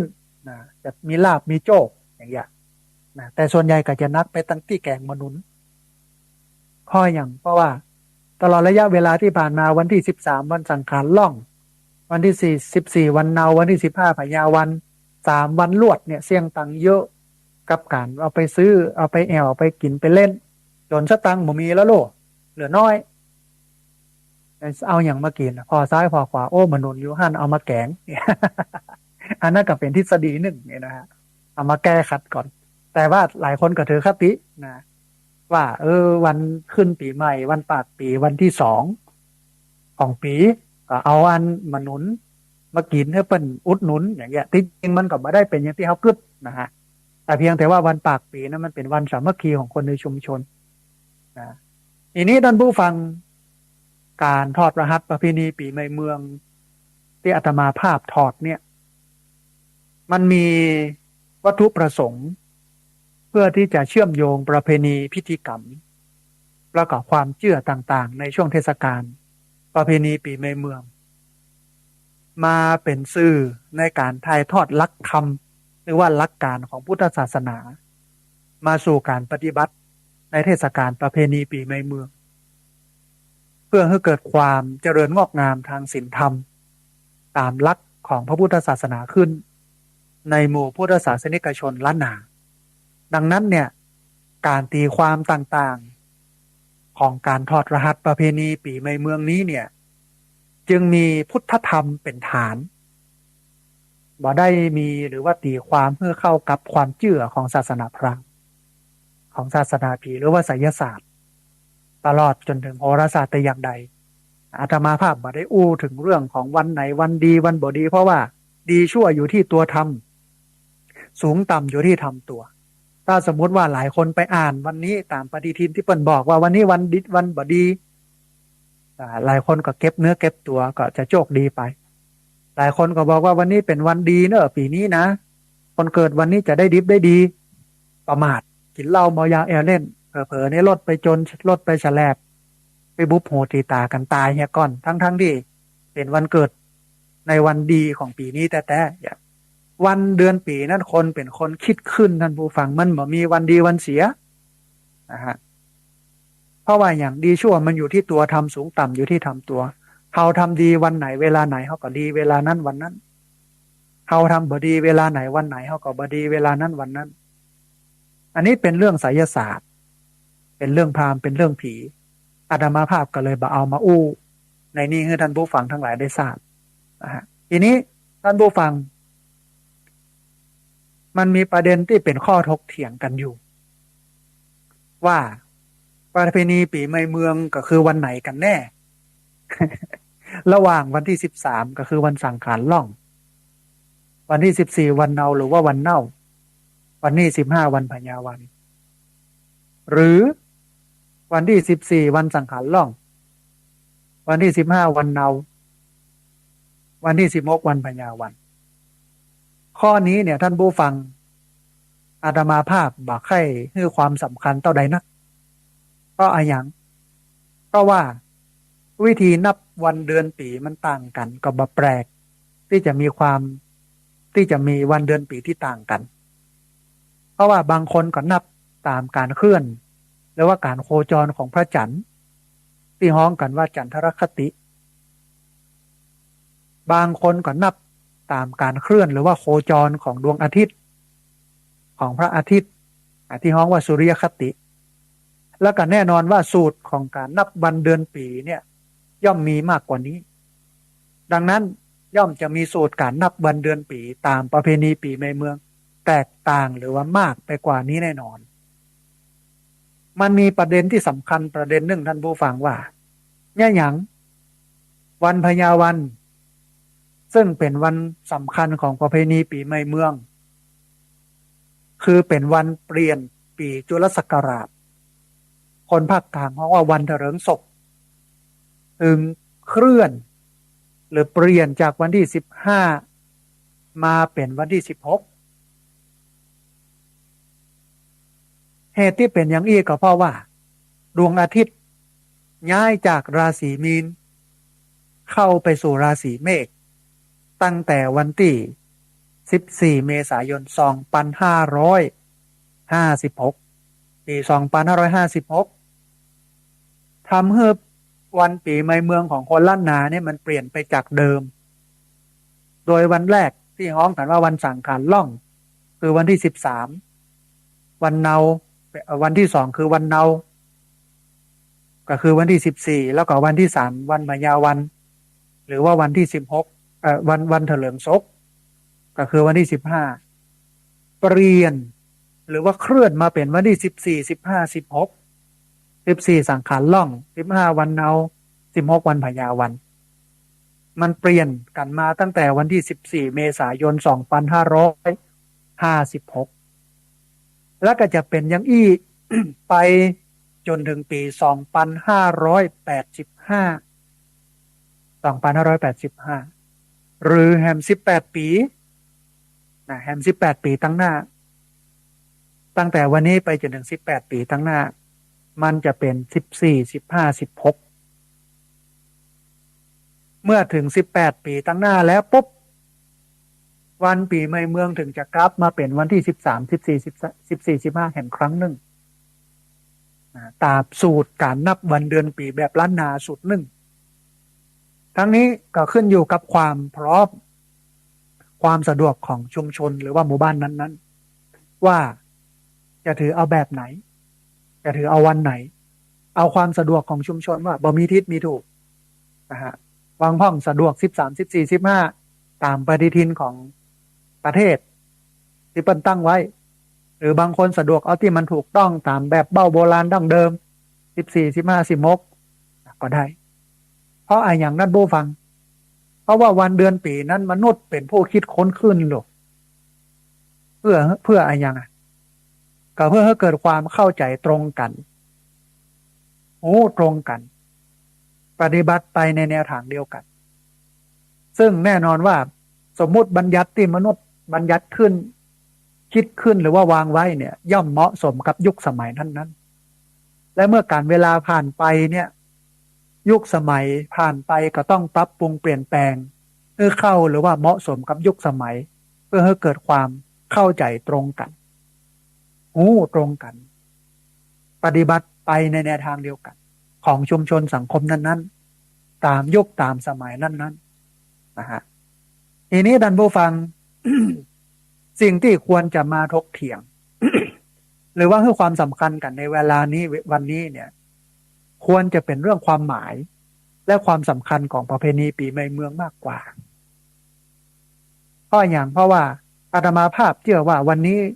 น้อยคนนักที่จะเข้าใจว่าประเพณีปีใหม่เมืองคืออันหยังและเราจะปฏิบัติตนอย่างใดเพื่อเกิดความเจริญงอกงามทางศีลธรรมตามหลักของพุทธศาสนาขึ้นในหมู่พุทธศาสนิกชนในล้านนาในช่วงประเพณีปีใหม่เมืองนี่ต่างหากนะฮะหรือ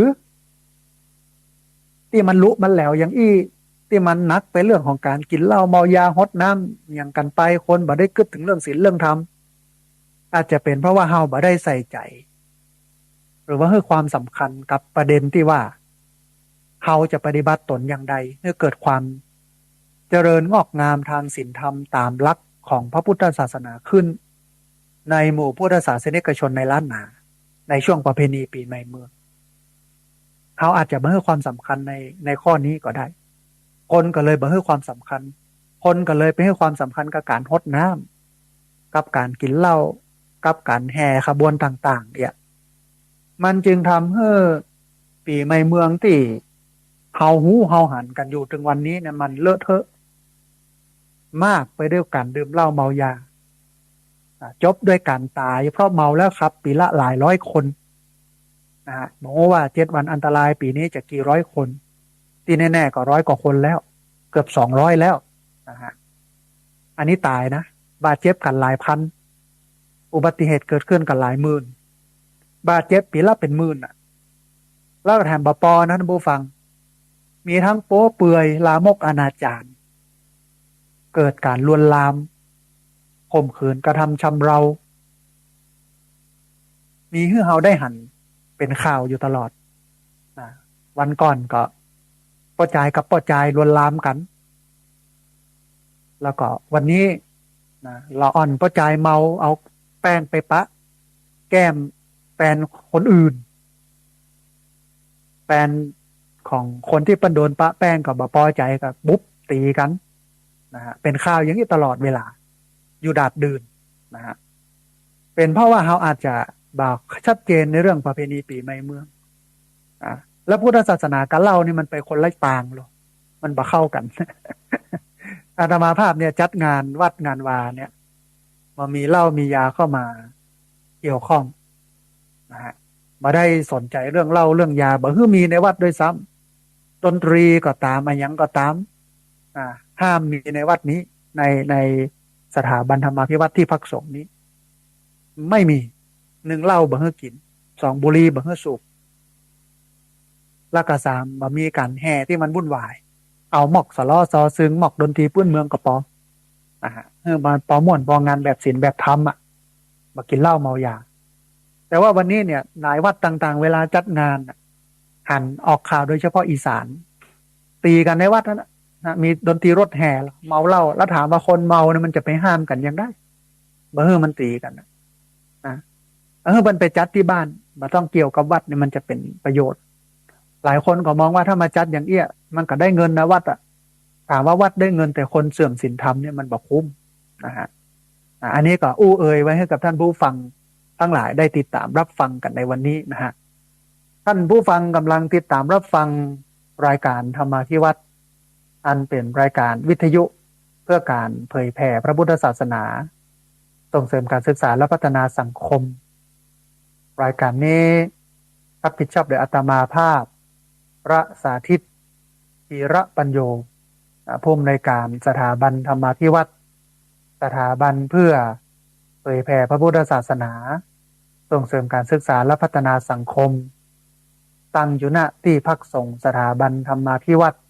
บ้านศพเตินตำบลศพปาดอำเภอแม่เมาะจังหวัดลำปางรายการนี้ออกอากาศทุกวันอังคารตั้งแต่เวลา 5:00 นไปจนถึง 7:00 นเมื่อเจ้าผ่านทางสถานีวิทยุในเครือข่ายสถานีวิทยุคลื่นสีขาวเพื่อชาวประชาซึ่งมีอยู่หลายคลื่นหลายสถานีหลายจังหวัดออกอากาศผ่านทาง Facebook Live ซึ่งเป็นไลฟ์สดของสถานีวิทยุวัดไฝหินแล้วก็บันทึกเทปเอาไปออกอากาศผ่านทางสถานีวิทยุเพื่อการศึกษาและพัฒนาอาชีพ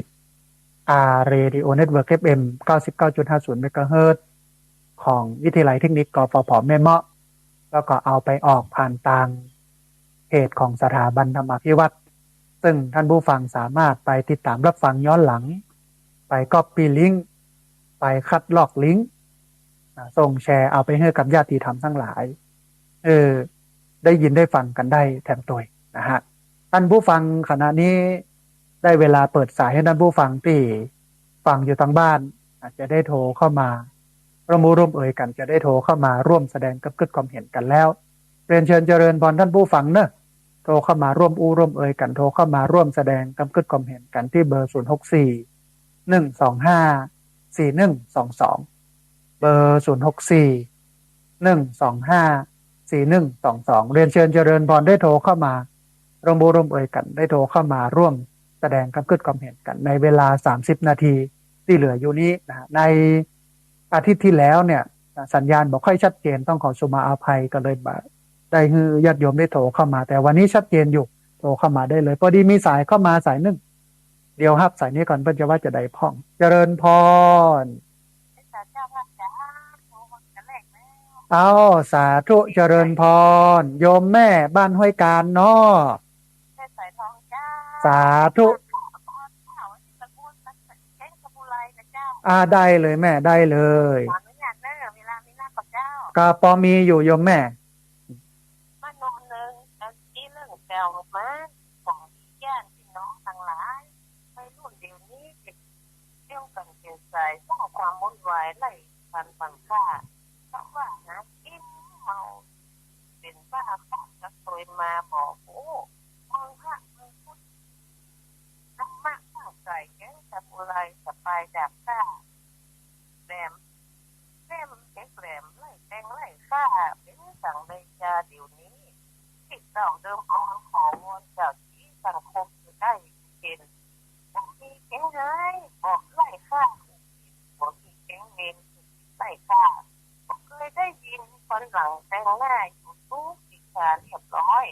เราอยู่ด้วยกันทุกการเชื่อมย้อยลูกหลานเรียนน้อยเดิมอ่อนเจ้าแม่เปิ้นครับ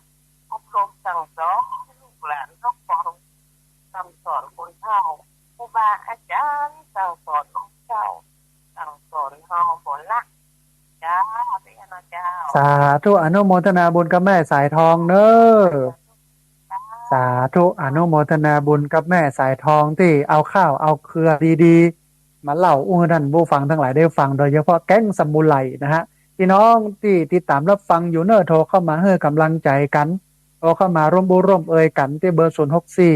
125 4122เบอร์064 125 4122พอดีมีสายเข้ามาสายหนึ่งเดี๋ยวสายนี้ก่อนเพื่อจะว่าจะได้พ่องเจริญพรโอ้สาธุแม่คำนวณแจ้ซ้อนเมืองปานลำปางเนาะแม่เนาะวันนี้สัญญาณเป็นได้พ่องแม่เจ้าแม่ฟังทางเฟซบุ๊กดีชัดเจนดีวันนี้วิทยุคนแบบนี้เจ้าสถานีเหมือนนักสถานีดักแซบแต่อันทาง Facebook มาชัดเจนดีเนาะแม่เนาะเจ้าวันนี้ชัดเจนปฏิหารที่หายอนุโมทนาบุญกับโยมแม่ที่ติดตามรับฟังแล้วก็โทรเข้ามาให้กำลังใจกันเนอะแม่เนอะเจ้าธรรมะกับถูกใจถูกจังสาธุแม่อนุโมทนาเจ้ามันใช้แล้วมันอยากจะเป็นจะเอโมแต่มันยังไม่มันคิดว่ามันยังไม่ที่อาจารย์พูดแม่นละบ่เป็นยังแม่ก้อยๆเนี่ยไปทำหน้าที่ของเขาไปมันจะเป็นหมัวเขาก็เนี่ยไปเนาะแม่เนาะ อืม เจ้าก็แล้วแต่เขาเนาะ ใช่เอาก็ว่าไปตามภาษาเฮาเนี่ยเดี๋ยวมันตึงดีคนเดียวเนาะ เจ้าเจ้า สาธุอนุโมทนาบุญเนอะแม่เนอะ เจ้ากับพระเจ้าสาธุแม่คำนวณเจ้าซ้อนเมืองปานลำปางนะโทรเข้ามาให้กำลังใจกันเหรือเวลาอยู่27 นาทีเรียนเชิญเจริญพรเนอะพี่น้องเนอะที่เบอร์0641254122เบอร์0641254122พอดีมีสายก็มาสายหนึ่งเดี๋ยวฮับสายนี้ก่อนปัจจุบันจะได้พ่องเจริญพรไม่จ่าเจ้าสาธุโยมแม่แนะนำตัวน้อย ใจแม่มานาคาอำเภอดีจังหวัดลำพูนเจ้าเอาสาธุสัญญาณชัดเจนนี่เนาะแม่เนาะเจ้าเจ้าโอ้อนุโมทนาบุญที่ติดตามรับฟังแล้วก็โทรเข้ามาให้กำลังใจกันเนอะแม่เนอะเจ้าไม่จ่าเจ้าสาธุอนุโมทนาบุญกับคุณโยมเมืองลี้ละปูนที่โทรเข้ามาให้กำลังใจกันเรียนเชิญเจริญพรเนอะพี่น้องเนอะเวลาเลยประมาณ27 นาทีที่เบอร์0641254122เบอร์0641254122พอดีมีสายเข้ามาสายหนึ่งเดี๋ยวฮับสายนี้ก่อนเพิ่นจะว่าจะได้พ่องเจริญพรเอาสาธุคุณโยมคำสุขโยธินเนาะเป็นได้พ่องวันนี้สัญญาณชัดเจนดีก่อวันนี้สัญญาณชัดเจนเจ้าโอ้อนุโมทนาบุญคุณโยมที่ติดตามรับฟังแล้วก็โทรเข้ามาให้กำลังใจกันเนอะวันนี้เนื้อหาสาระพอใจได้เนาะเจ้าค่ะโอ้สาธุอนุโมทนาบุญคุณโยมเจริญพรติดตามรับฟังไปแต้วๆเนอะสาธุจับงานเดียวจังหวะเนาะเราเน้นไปในทางนั้นเหียบ่ได้ส่งเสริมให้คนมีศีลมีธรรมแต่ว่าวัดเนี่ยสมควรที่จะเป็นจุดที่เกื้อกูลให้คนมีศีลมีธรรมเขากินกันบ้างนอกก็เป็นยังแต่ในวัดขอให้มันปลอดกันแล้วกันนะโยมเนาะสาธุอนุโมทนาบุญกับคุณโยมโยสุขคุณโยมมันจัดหนักติดตามรับฟังเนอะสาธุสาธุเจริญพรคุณโยมคำสุขโยธินจากบ้านบุญเกิดตำบลพระบาทอำเภอเมืองจังหวัดลำปางต้องอนุโมทนาบุญที่โทรเข้ามาให้กำลังใจกันเรียนเชิญเจริญพรนะพี่น้องเนอะเวลาเหลืออยู่ที่เบอร์0641254122เบอร์0641254122พอดีมีสายเข้ามาสายหนึ่งเดี๋ยวครับสายนี้ก่อนต้นจะว่าจะได้พ่องเจริญพรเอาสาธุโยมแม่โยมแม่สัญญาณชัดเจนดีเนาะโอ้สาธุอนุโมทนาบุญที่โทรเข้ามาให้กำลังใจกันเนอะแม่เนอะสาธุเจริญพรสาธุนะโยมแม่ติดตามรับฟังประจำโทรเข้ามาร่วมร่วมเอ่ยกันโทรเข้ามาร่วมแสดงความคิดความเห็นกันให้กำลังใจผู้จัดรายการ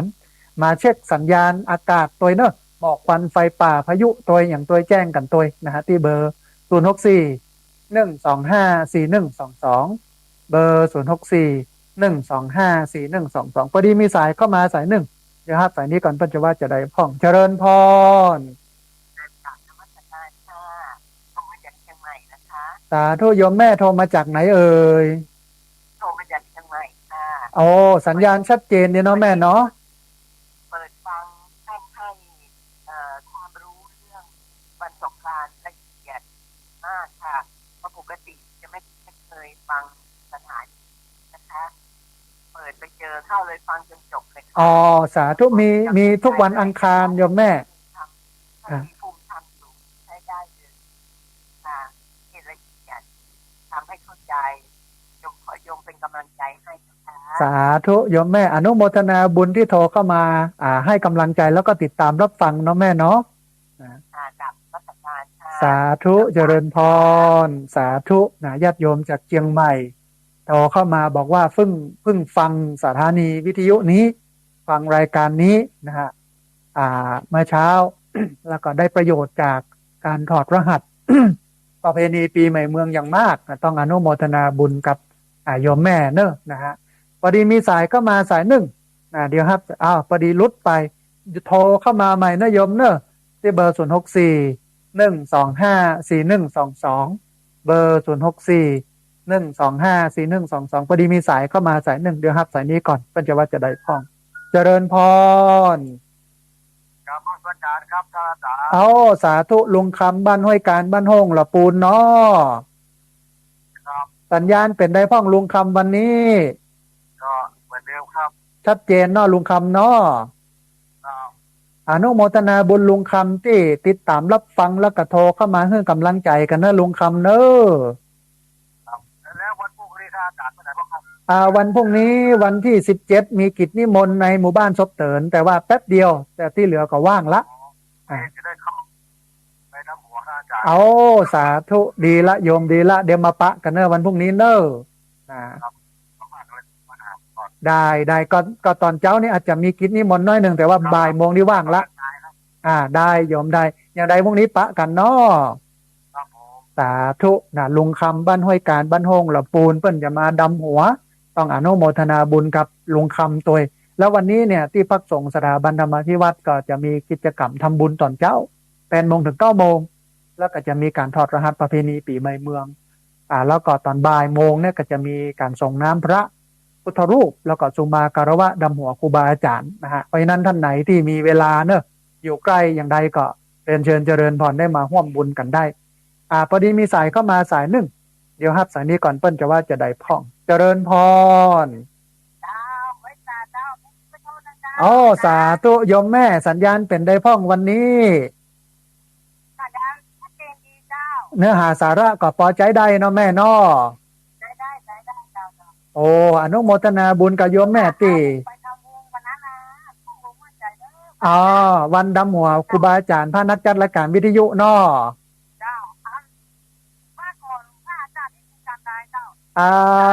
มาตังอำเภอแม่ทะเพโยมแม่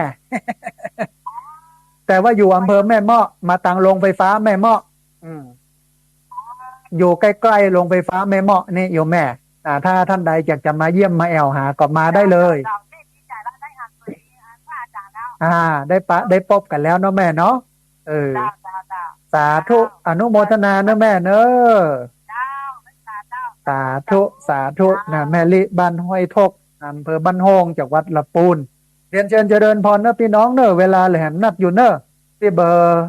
064 125 4122เบอร์064 125 4122พอดีมีสายเข้ามาสายหนึ่งเดี๋ยวครับสายนี้ก่อนปัจจุบันจะได้พ่องเจริญพร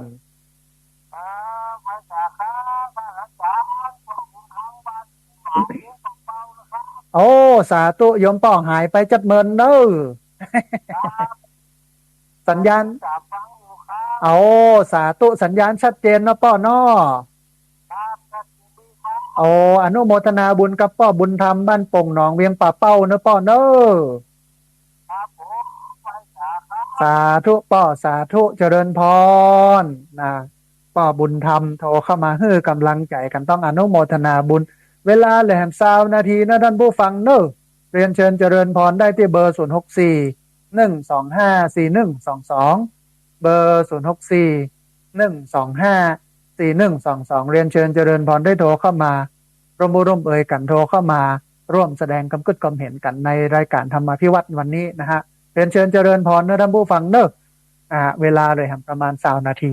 ก็วันนี้ได้ถอดรหัสประเพณีปีใหม่เมือง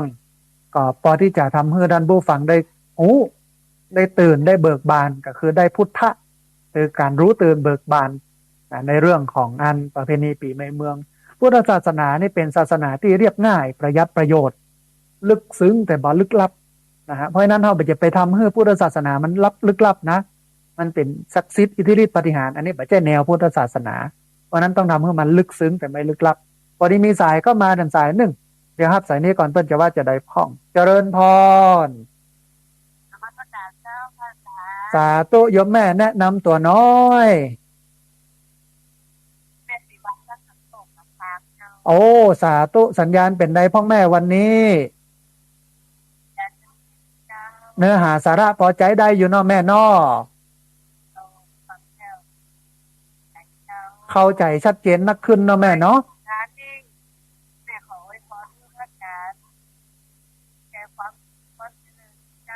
สาธุแม่อย่างเดียวกันเนอะแม่เนอะ สาธุแม่อนุโมทนาบุญกับปอนที่แม่ฮือเนอ สาสาธุสาธุนะอนุโมทนาบุญกับโยมแม่ที่ให้กำลังใจกันนะฮะเรียนเชิญเจริญพรนะท่านผู้ฟังนะที่เบอร์0641254122เบอร์0641254122เรียนเชิญเจริญพรได้โทรเข้ามาร่วมบุร่วมเอ่ยกันได้โทรเข้ามาร่วมแสดงกำคิดความเห็นกันนะฮะที่เบอร์0641254122พอดีมีสายเข้ามาสายหนึ่งเดี๋ยวครับสายนี้ก่อนเพื่อจะว่าจะได้พ่องเจริญพรสวัสดีครับสวัสดีปีใหม่เหมือนกันครับ สาธุอันคุณโยมแนะนำตัวน้อย ผมแฟนพันธุ์แท้ครั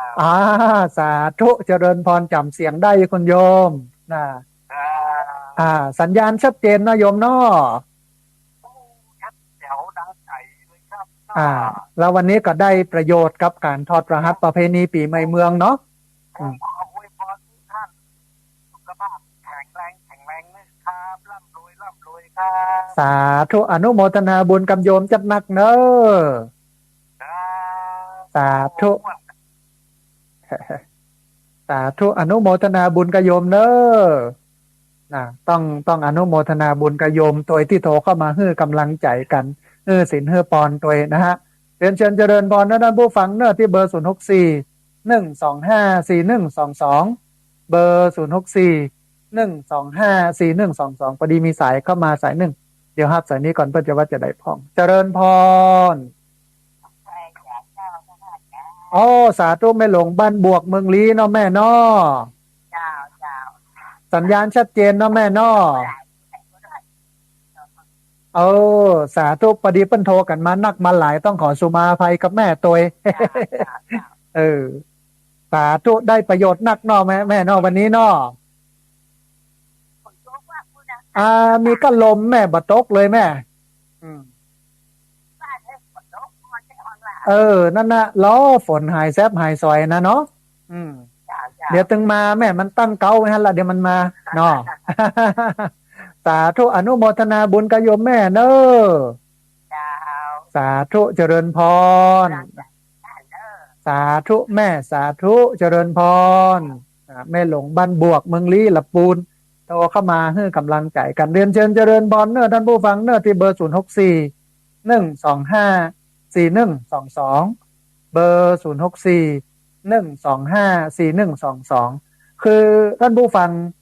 ใครที่จะถือเอาปีใหม่เมืองวันที่13 14 15ก็ได้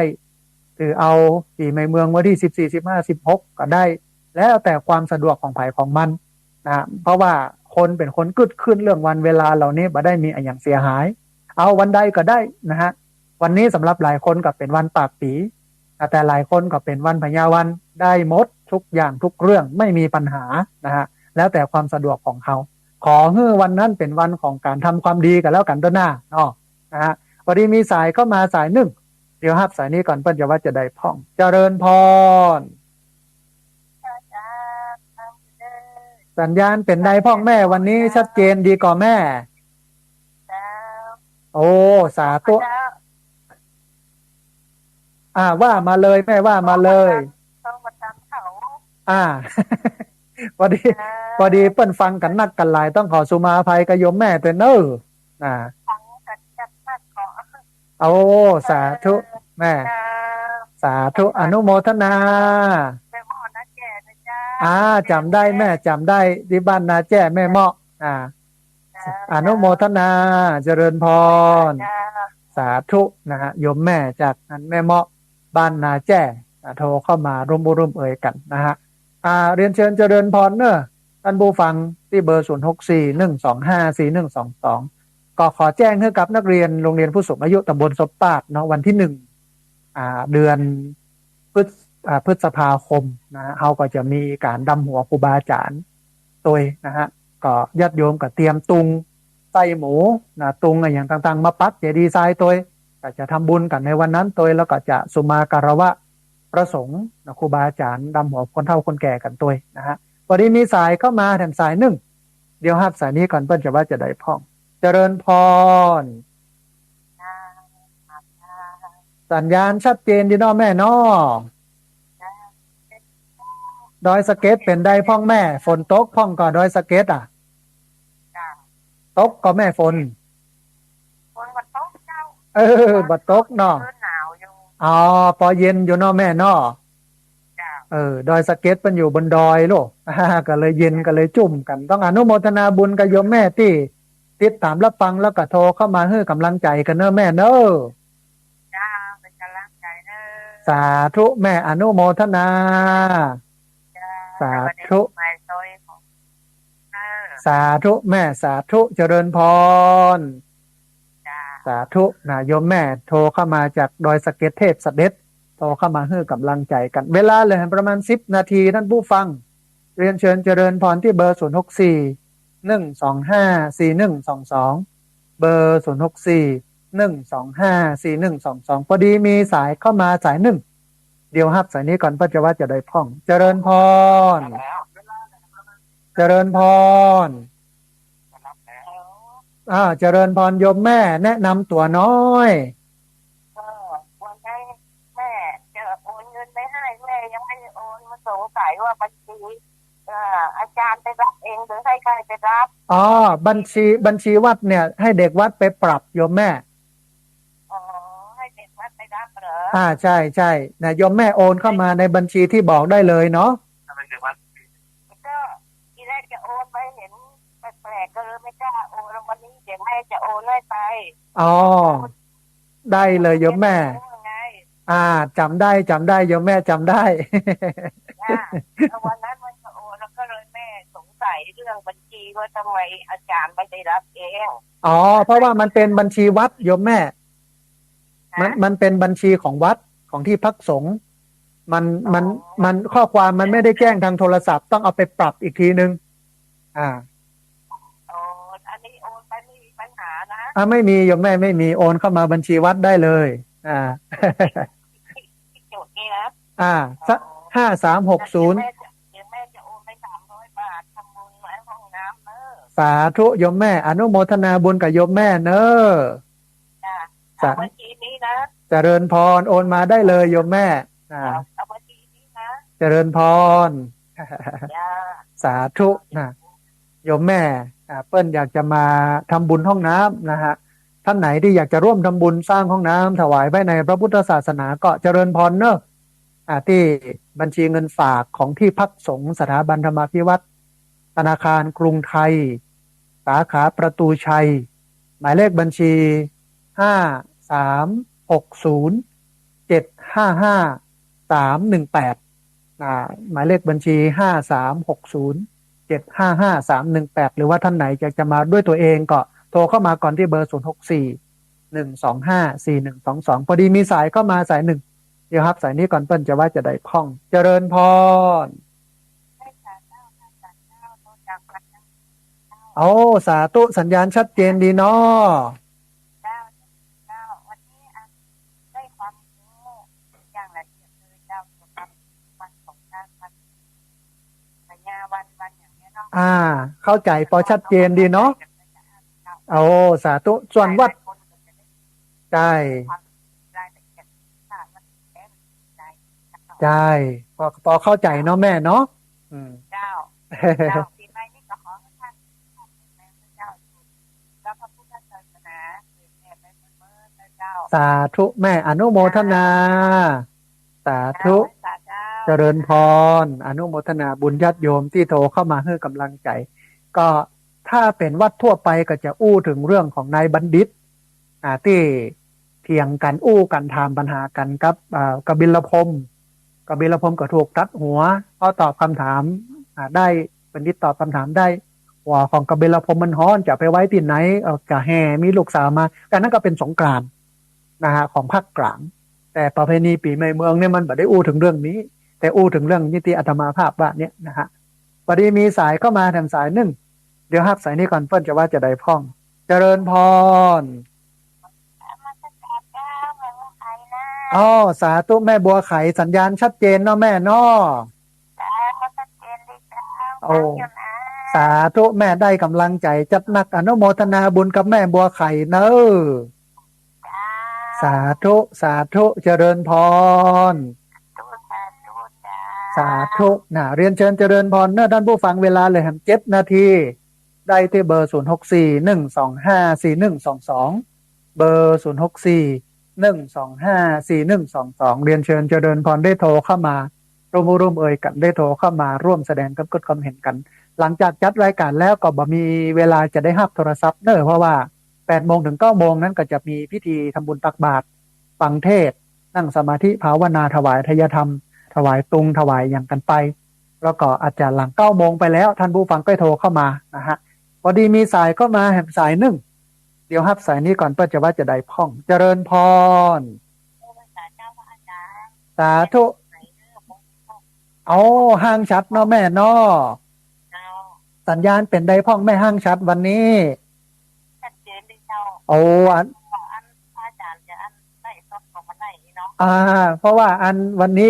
บัตรตันแม่ก็เลยใช้ในระบบของวิทยุไปแม่ครับดีมากทำอย่างนั้นดีมากนั่นเนี่ยมีหันเยอะดอกอ๋อได้แม่ได้เอาวันจะโดนนี้มันเราอาจารย์แม่นละมันอยู่ที่เราทำแต่ใจว่าวันดีวันเสียวันนั้นดีหมดแม่ทุกวันถ้าเราทำดีเนาะสาธุแม่ได้กำลังใจจัดนักอนุโมทนาสาธุนะฮะคือวันดีวันเสียเนี่ยท่านผู้ฟังคนเป็นคนคิดขึ้นมันบ่ได้เป็นเพราะธรรมชาตินะมันเป็นคนคิดขึ้นเพราะฉะนั้นเนี่ยมันบ่แต้นะฮะวันดีวันเสียมันไม่จริงมันเหมาะกับยุคเหมาะกับสมัยเหมาะกับกลุ่มคนนั้นๆแต่เนื่องด้วยว่าวันเวลามันเปลี่ยนเนี่ยมันก็บ่ถือเอาสาระถ้าเราจะถือวันดีวันเสียมันจะทำให้ชีวิตเราลำบากในการเนี่ยอย่างต่างๆแต่ถ้าเรายึดมั่นว่าดีชั่วอยู่ที่ตัวทำสูงต่ำอยู่ที่ทำตัวเองให้ดีเขาเป็นคนดีก็คือปฏิบัติตามหลักของศีลมีศีลฝึกสมาธิบ่อยๆแล้วก็มีปัญญามีกำกึศมีสัมมาทิฏฐิกำกึศที่มันถูกต้องเนี่ยตัวเฮาก็เป็นคนดีแล้วเขาจะไปที่ไหนก็ดีหมดอยู่ในบ้านก็เป็นบ้านที่ดีไปไหนก็เป็นสิ่งดีหมดเลยเพราะนั้นเอาดีมาไว้ที่ตัวเรานี้คือศีลสมาธิปัญญาพอดีมีสายเข้ามาถึงสายหนึ่งเดี๋ยวรับสายนี้ก่อนเพื่อจะว่าจะได้พ่องเจริญพรสาธุโยมแม่สัญญาณเป็นใดพ้องชัดเจนเนาะแม่เนาะเอาสาธุอนุโมทนาบุญโยมแม่ที่ติดตามรับฟังนะเข้าใจนักเลยเนาะแม่เนาะโอ้อนุโมทนาโยมแม่เนอะสาธุแม่สาธุเจริญพรสาธุนะคนโยมโทรเข้ามาให้กำลังใจเรื่อยๆเวลาพอที่จะมีเหลืออยู่เนอะท่านผู้ฟังเนอะที่เบอร์0641254122เบอร์0641254122เรื่องหมู่นี้ท่านผู้ฟังถ้าคนบ่เชื่อมันก็มีความสุขอย่างอาตมาภาพบ่เชื่อเรื่องวันเวลาวันดีวันเสียเพราะพุทธเจ้าสอนไม่ให้เชื่ออย่าไปเชื่อได้อย่างใดแล้วคนเปิ้นก็บอกว่าเปิ้นเอากันมาตั้งแต่เก่าโบราณอาตมาภาพก็จะเอาโบราณขนาดไหนพุทธเจ้านี่โบราณสุดแล้ว 2,560 ปีเนี่ยถ้าบ่เอาคำสอนของพุทธเจ้าก็อย่ามาเป็นตัวเจ้าได้อย่างใดแล้วจะมาเป็นพุทธศาสนิกชนคือคนที่ปฏิบัติตามคำสอนของพุทธเจ้าได้ยังไงในเมื่อเราไม่เอาคำสอนของพุทธเจ้ามาปฏิบัติเราจะฮ้องว่าพุทธศาสนิกชนได้ยังไงมันก็เสียระบบหมดกับท่านผู้ฟังเพราะฉะนั้นเอาก็ต้องยึดเอาคำสอนของพุทธเจ้าเป็นตัวตั้งนะฮะเป็นหลักนะบ่เอาเรื่องไสยศาสตร์บ่เอาเรื่องผีเรื่องหยังมานะฮะเนี่ยมันก็จะดีพอดีมีสายเข้ามาถึงสายหนึ่งเดี๋ยวครับสายนี้ก่อนเพื่อจะว่าจะได้พ่องเจริญพรไหว้ศาลเจ้าทางพระภูแม่บัวลอยบ้านตุ๊กก็ตำบลจัดก็แม่สวยเจ้าโอ้สาธุโยมแม่สัญญาณเป็นได้พ่องวันนี้โอ้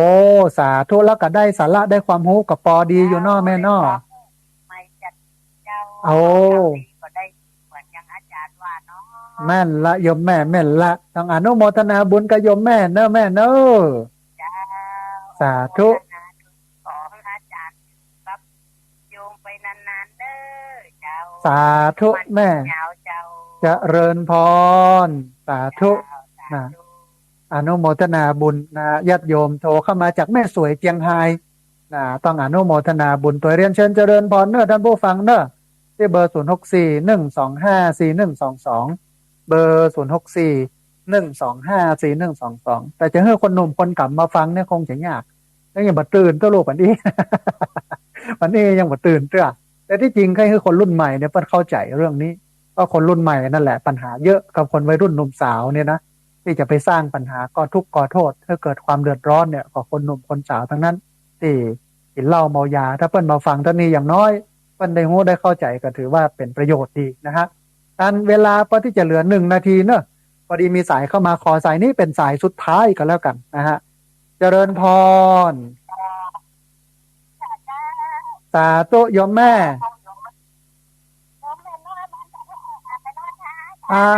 สาธุจำได้โยมแม่จำได้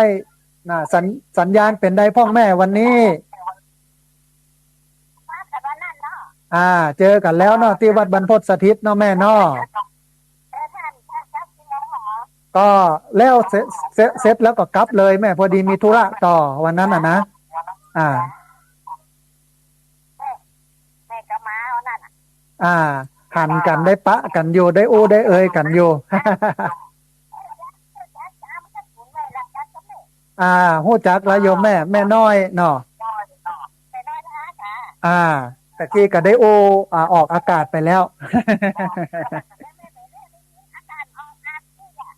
ใจแม่ใจอนุโมทนาบุญกับโยมแม่จัดหนักเนอะสาธุแม่สาธุเจริญพ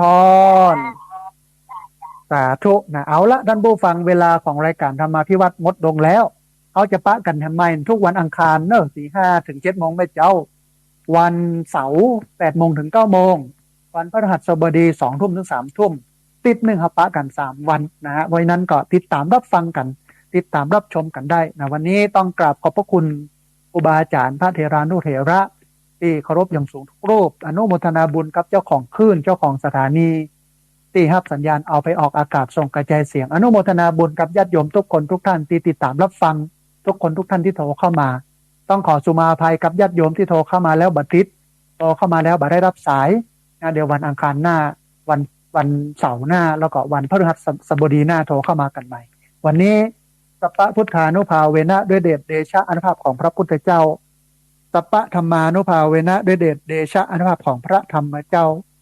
สัพพะสังฆานุภาเวนะด้วยเดชเดชะอนุภาพของพระสังฆเจ้าศรัทธาสุทธีพระวันตุเตขอความสุขความเจริญในธรรมจงมาเกิดมีแด่บรรดาศรัทธาสาธุชนทุกคนทุกท่านตลอดกาลเป็นนิจเทิน